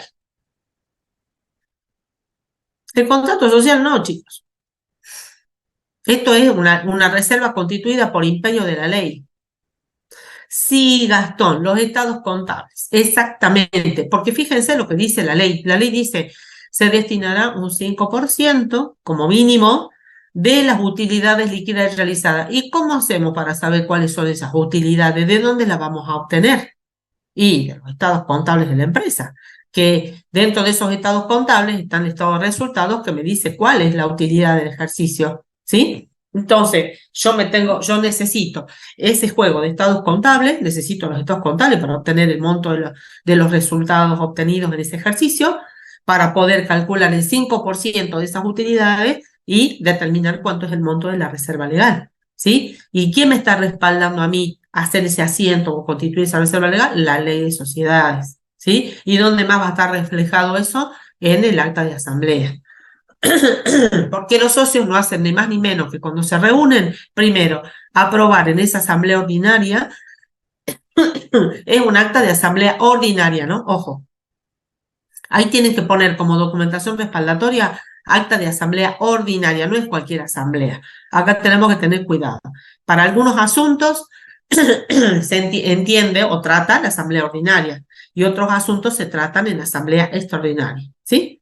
Bien, entonces en esa asamblea ordinaria, donde los socios primeros aprueban el resultado del ejercicio, aprueban los estados contables y lógicamente el resultado del ejercicio, y ahí disponen la constitución de las reservas, depende cuáles, pero la reserva legal, que es la que estamos hablando, dan cumplimiento a lo dispuesto por la ley de sociedades, ¿sí?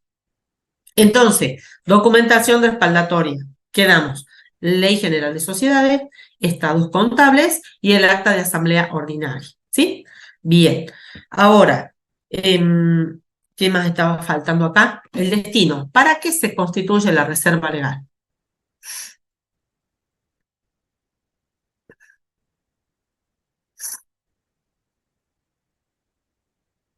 ¿Para qué se constituye? ¿Cuál es la finalidad de la reserva legal? ¿Qué dice la ley de sociedades? La ley de sociedades, la ley general de sociedades, ¿qué dice? ¿Por qué obliga a estas sociedades a constituir la reserva legal?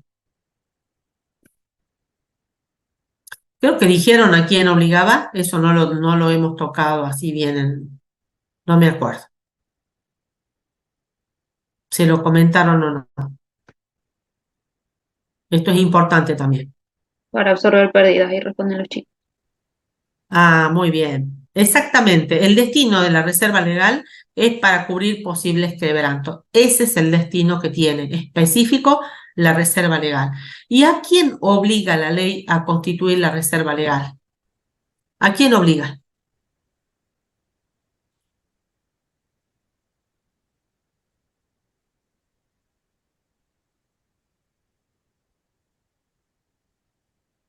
¿Se acuerdan? Acá es también donde se confunden y no lo expresan de manera correcta, y esto es pregunta de examen. A las SRL y a las sociedades anónimas, dice Lucas. Gastón dice, Capital. bueno, entre los dos dieron la respuesta correcta, una partecita cada uno. Se obliga a las sociedades de capital, ahí Mónica lo dijo, sociedades de capital y SRL. No es solo las sociedades anónimas, ojo, son las sociedades de capital o sociedades por acciones las que están obligadas a constituir la reserva legal, al igual que las SRL. Esos son los dos tipos de sociedades obligadas, ¿sí? Muy bien. Vamos a la reserva estatutaria. ¿Cómo nace esa reserva?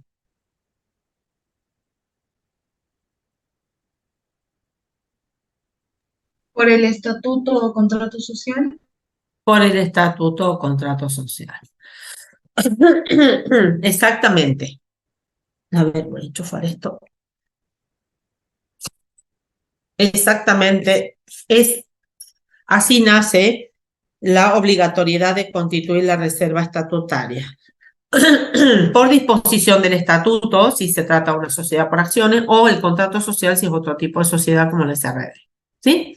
Bueno, ahí en ese contrato social debe estar especificada la obligatoriedad de constituir la reserva legal y también el monto o el porcentaje por el cual se debe constituir la reserva legal.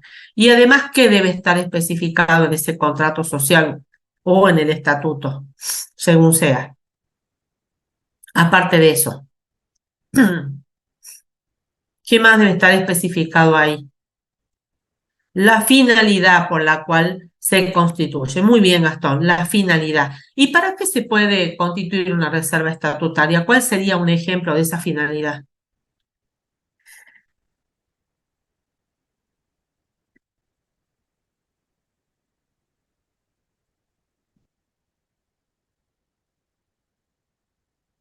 ¿Mm? Por ejemplo, Ahí está.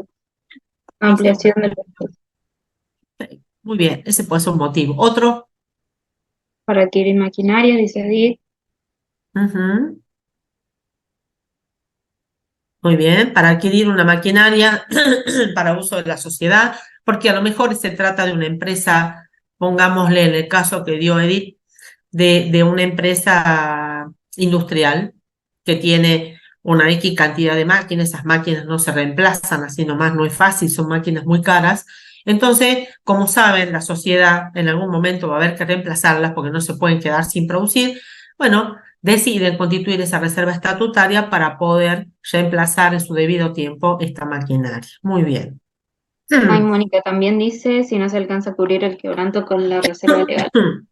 Bueno, digamos que esta reserva estatutaria sí la vamos a poder utilizar para cubrir un quebranto, pero no es la finalidad de constitución de la reserva estatutaria. ¿Sí? No confundamos eso. O sea, la finalidad, la única reserva que tiene la finalidad de ser constituida para absorber quebranto es la reserva legal. Las otras dos reservas no. La estatutaria ya dijimos cuáles pueden ser ejemplos de la finalidad, que deben estar plasmados en el contrato social, ¿sí? Ahora, también la vamos a poder usar para cubrir pérdidas, pero no es finalidad de constitución. Eso es lo que tenemos que tener en claro. ¿Y la reserva facultativa?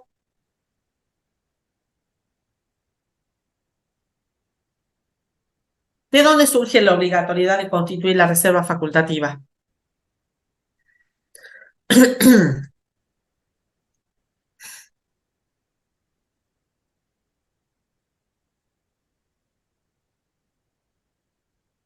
¿De dónde, chicos?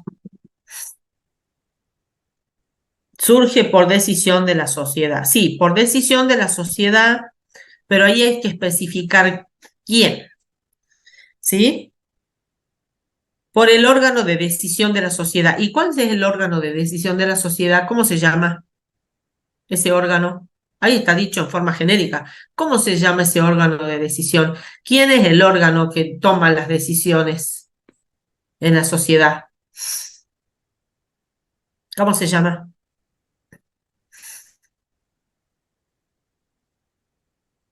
Está muy bien, pero ahora los pregunto yo, ¿cómo se llama? No, no es el presidente de la sociedad. Directores.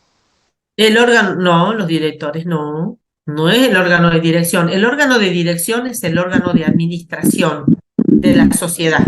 Y la obligatoriedad o la decisión la toma el órgano de decisión. Por eso les estoy preguntando cómo se llama. No es el órgano de Ay, administración. ay, Lucas dice asamblea. Es la asamblea de accionistas, es el órgano volitivo, el órgano donde se toman las decisiones. Esas decisiones las toman los propietarios, los dueños, los socios. Es la asamblea de accionistas u órgano volitivo de la sociedad. No es el órgano de dirección ni el órgano de control, es el órgano volitivo. ¿Sí? Muy bien. De ahí nace, por decisión de los socios, y debe estar lógicamente plasmada en un acta de asamblea, la decisión de constituir la reserva facultativa. En esa acta de asamblea también tiene que estar definida cuál es la finalidad por la cual se constituye una reserva facultativa, y debe también estar especificado lógicamente el monto por el cual se va a constituir. ¿Sí? Ahora, díganme cuál es la finalidad. Ejemplo de finalidad por la cual se constituye una reserva facultativa.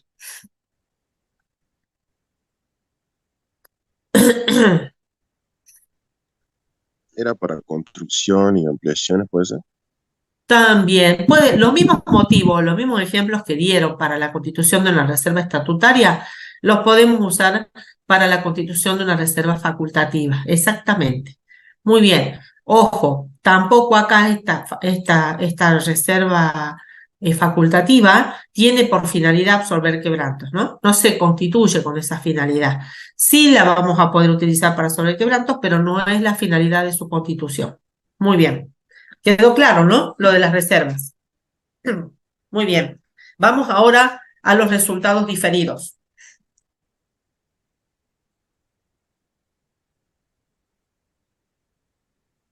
¿Qué son los resultados diferidos? Rapidito. Los resultados diferidos son resultados, como su nombre lo dice, que se difieron en el tiempo, por eso se llaman diferidos. Se prorrogan en el tiempo, eso quiere decir. Pero las normas contables nos dicen que estos resultados se van a imputar directamente a un rubro que integre el patrimonio neto, que se llama así, resultados diferidos, y que se van a mantener en ese rubro hasta tanto las mismas normas contables, ¿no es cierto?, nos digan que se puedan imputar a resultados del ejercicio o a resultados no asignados.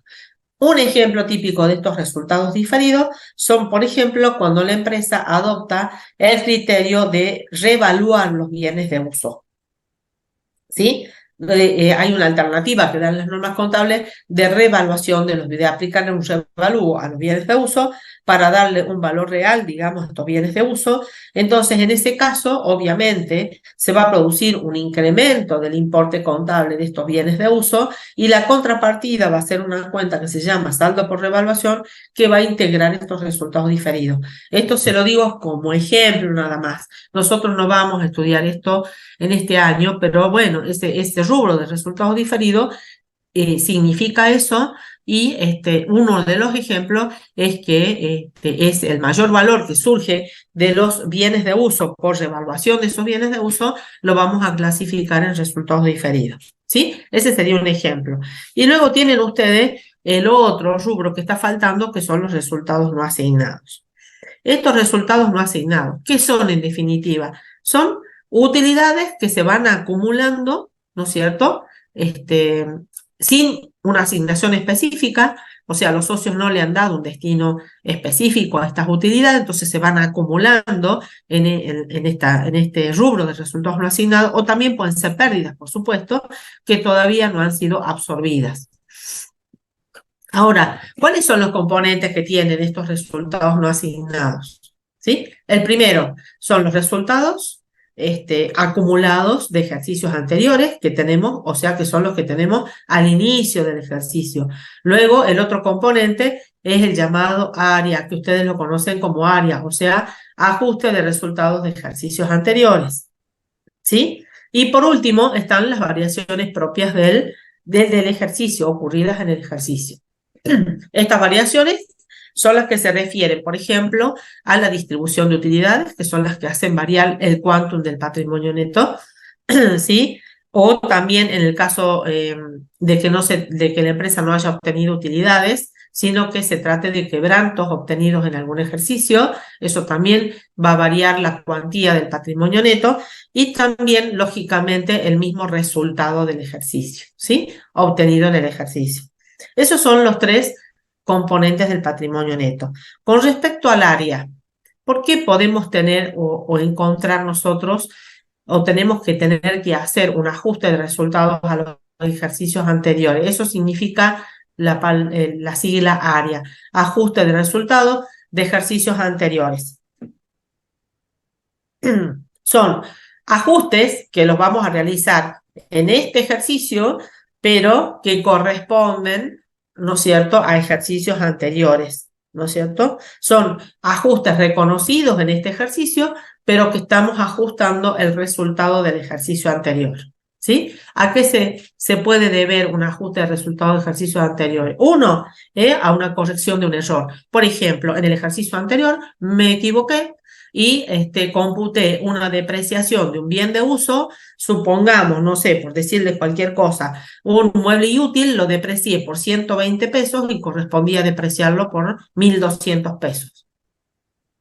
Es un error que cometí al calcular la depreciación de ese mueble y útil.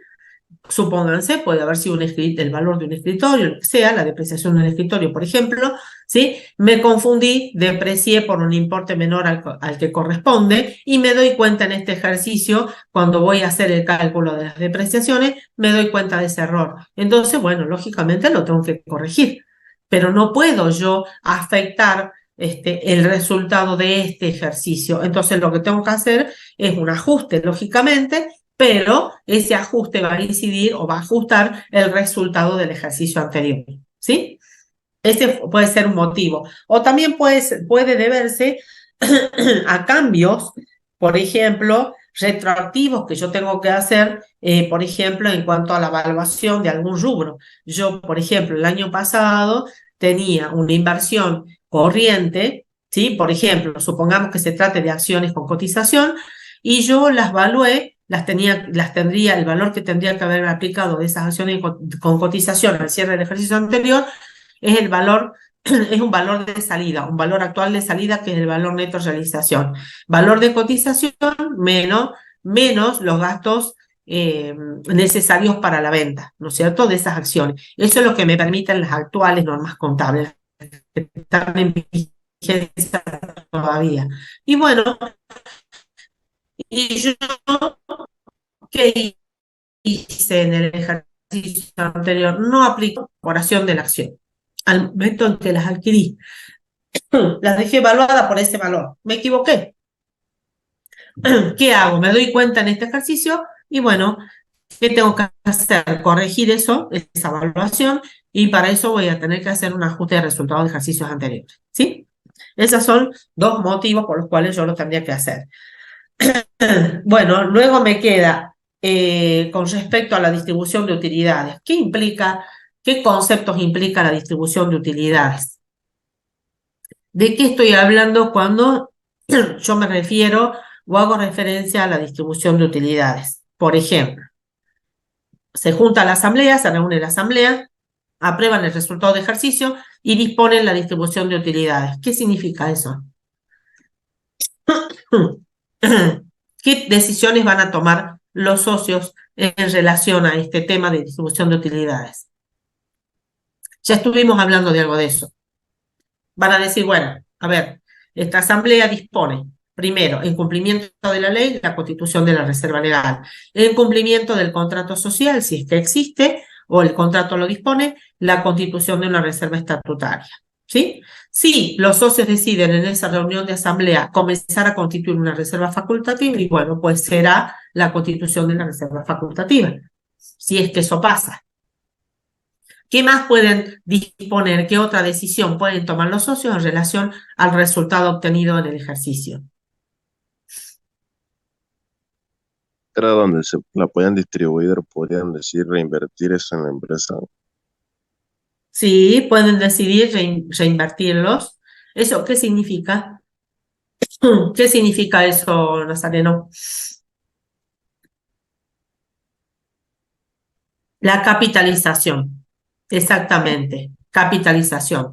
Reinvertir las utilidades significa que parte de los resultados del ejercicio van a ser destinados a ser capitalizados, se van a convertir en capital, ¿sí? Por ejemplo, es una decisión que pueden tomar. Muy bien. También pueden decidir distribuir dividendos en efectivo o distribuir utilidades. Si no se trata de una sociedad por acción, ya no podemos hablar de dividendos, tenemos que hablar de distribución de utilidades, ¿sí? Por ejemplo, si se trata de un SRL, ¿sí? También pueden decidir los socios distribuir dividendos en acciones, que en este caso no estamos hablando ni más ni menos que de un aumento de capital, ¿sí? Porque para distribuir dividendos en acciones, la empresa va a tener que realizar de nuevo una serie de trámites legales para poder distribuir, ¿no es cierto?, los nuevos títulos en concepto de dividendos. ¿Por qué? Porque se va a aumentar el capital.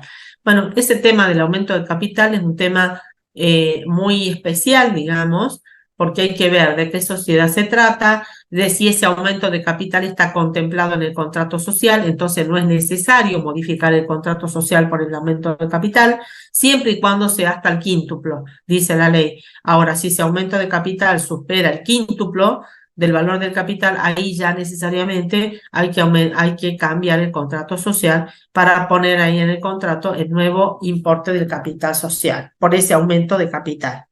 Ustedes van a ver en las diapositivas o en el Power que como distribución de utilidades también está contemplada la disposición de determinar cuánto es la distribución que se va a hacer en concepto de, dice ahí, honorarios a los directores y síndicos a pagar, ¿sí?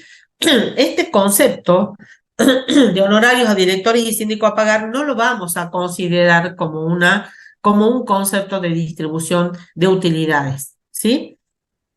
O distribución de las ganancias. Este concepto no va a integrar más digamos, no lo vamos a ver más reflejado en el patrimonio neto o en el estado de evolución del patrimonio neto, ¿sí? Ya vamos a ver la clase que viene cuando hablemos de las NUA. Las NUA lo dicen ya específicamente. Esto no es un concepto que deba ser considerado como distribución de utilidades. ¿Qué tratamiento va a tener? Bueno, este concepto, digamos, de honorarios a directores y síndicos es un acuerdo que hacen los socios de la sociedad con los directores y síndicos de cómo van a ser pagados sus honorarios.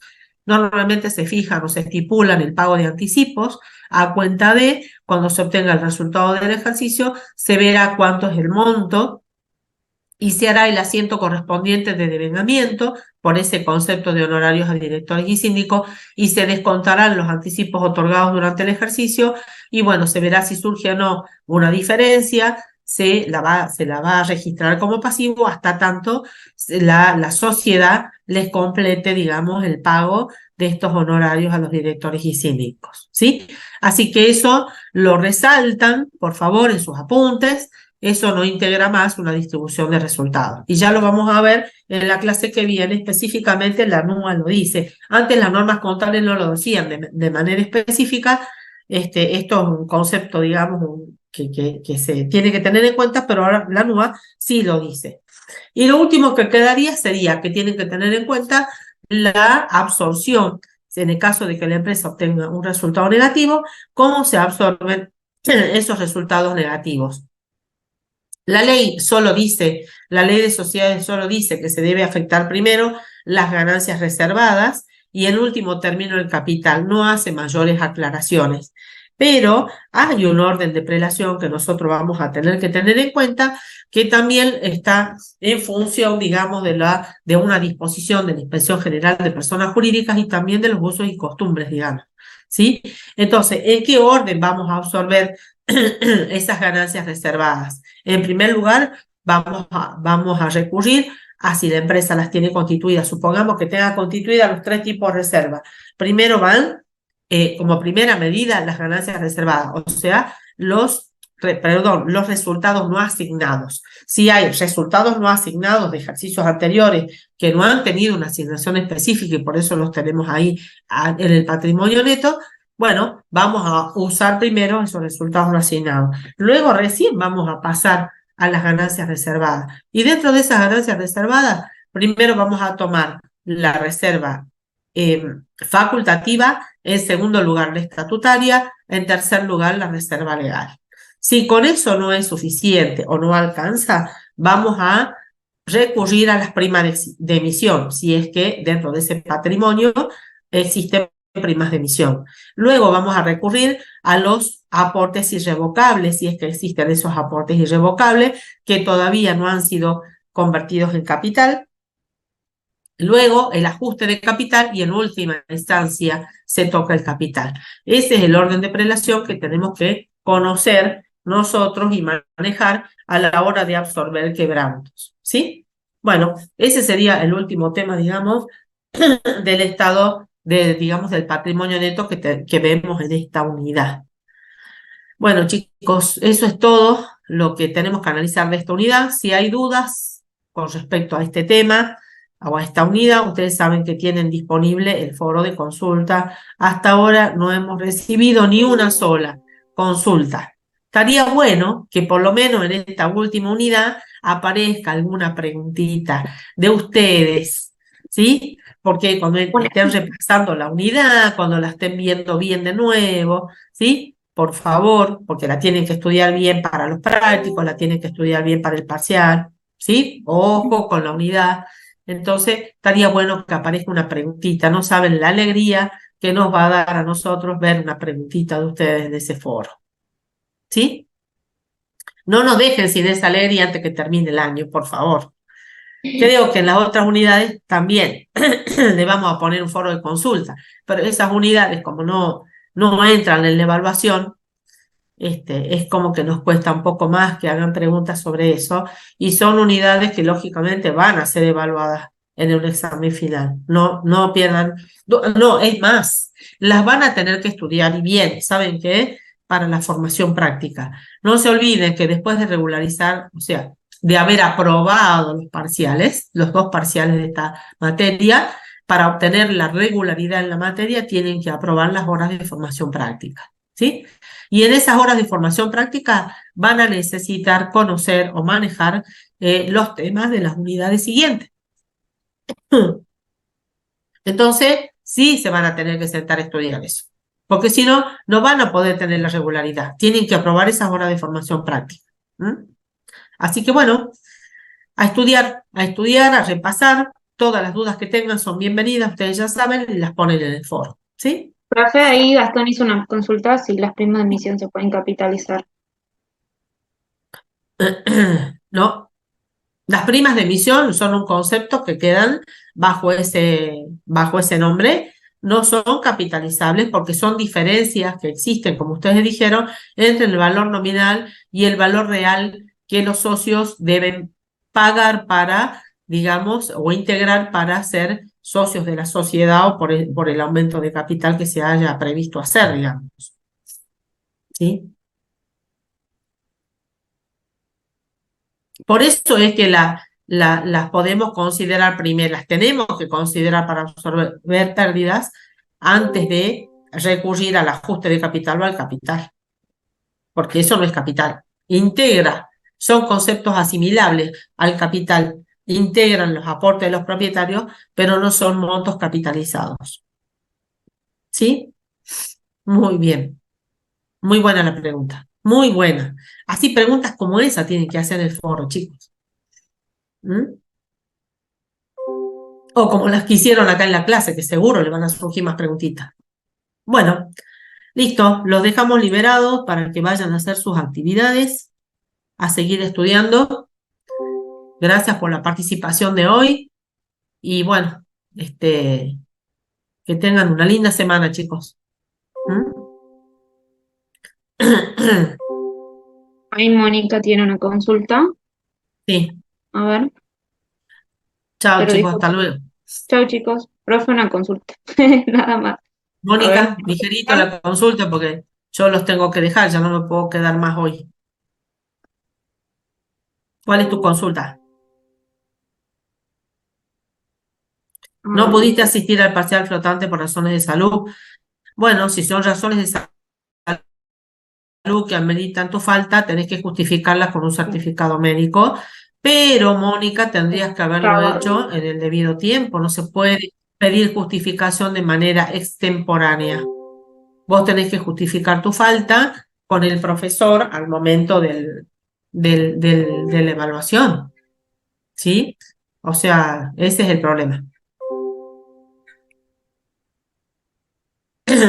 Mínimamente tendrías que haber mandado un mensaje al profesor diciendo que no vas a asistir por tal motivo y que luego le haces llegar el certificado. Así que bueno,